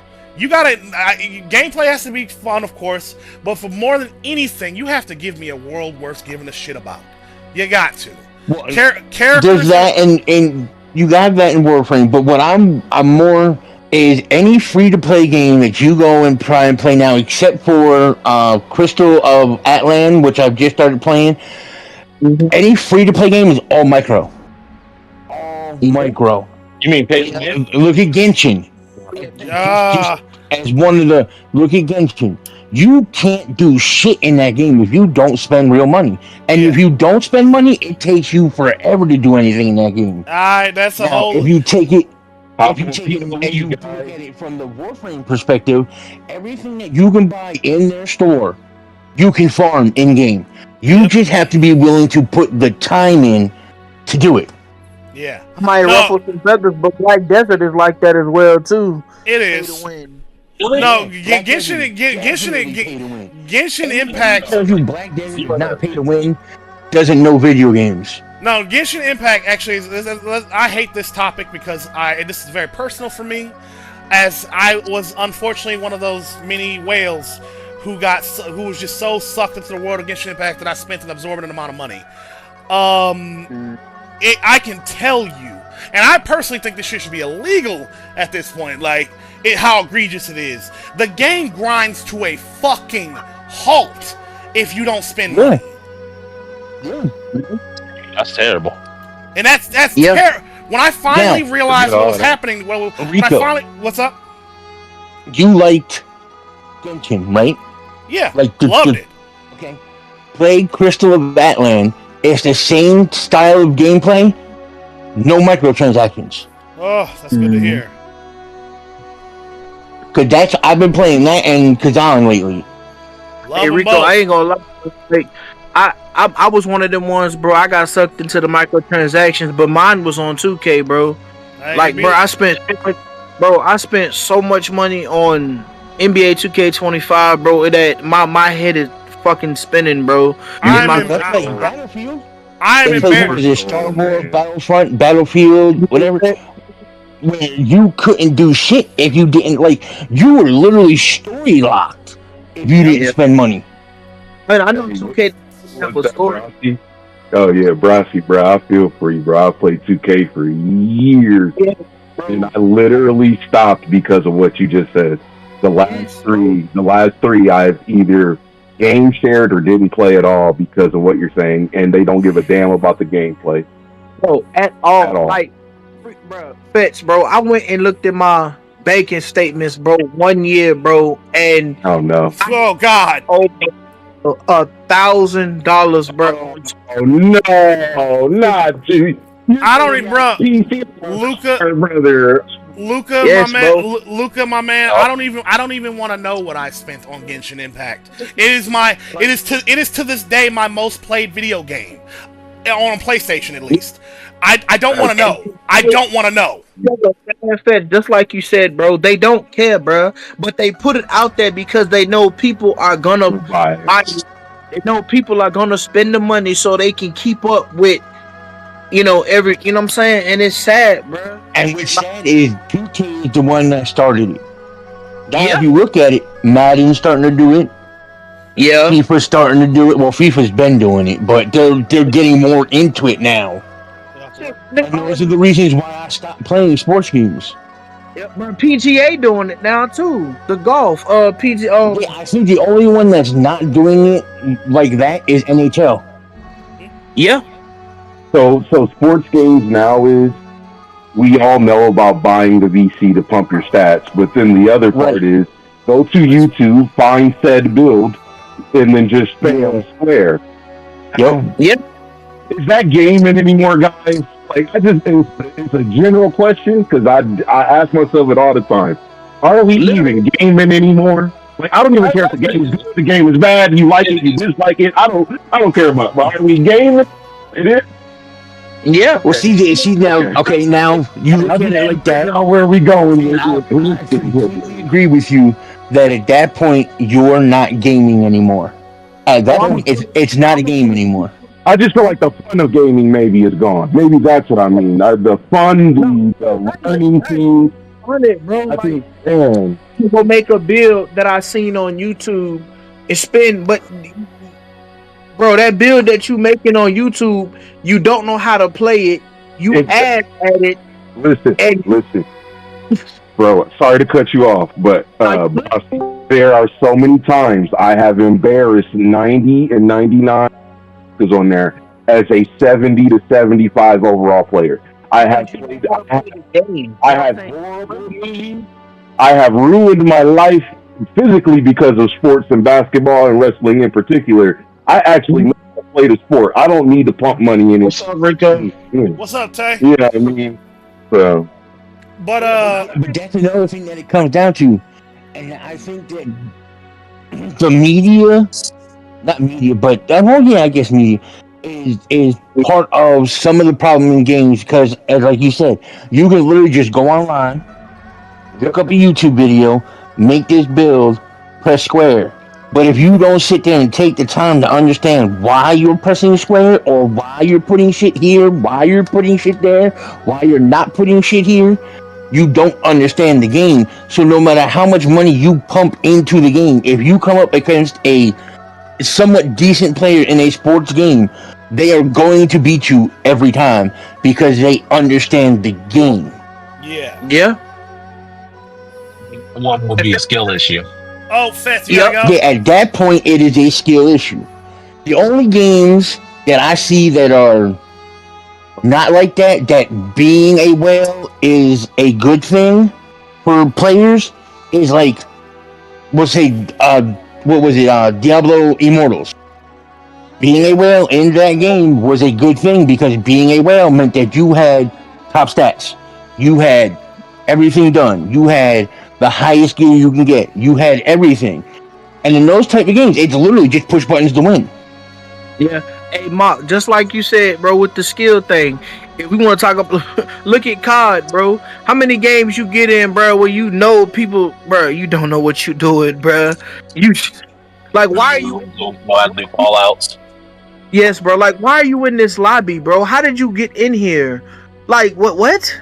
Yeah. You clearly, like, they need see you can't, because with like in terms of like a COD or a Battlefield where they use skill-based matchmaking, if you're in a group of your friends and they're really good, that's when you go and play solo, that's how they're getting put in those lobbies. It's because their teammates were good and they got carried to that. And that is my main argument with skill-based matchmaking. Because you got teammates that are good, but your ass, but because your teammates are good, you have to pay the price for it. You can't sit there and play people around your same skill level. You have to play sweats. Yep. Oh, heads up. Fetz had to go. That's how it happens. Fetz had to go. He's gonna go grab Wolong. I gotta go to a couple places and then make some phone calls and such. So first off, to everybody watching the stream, to whoever's left, namely you, Manny. Thank you for sticking around. I hope you enjoyed this conversation we've had. It's been a fun 3 hours. I'll be back in about an hour or two after I handle my business.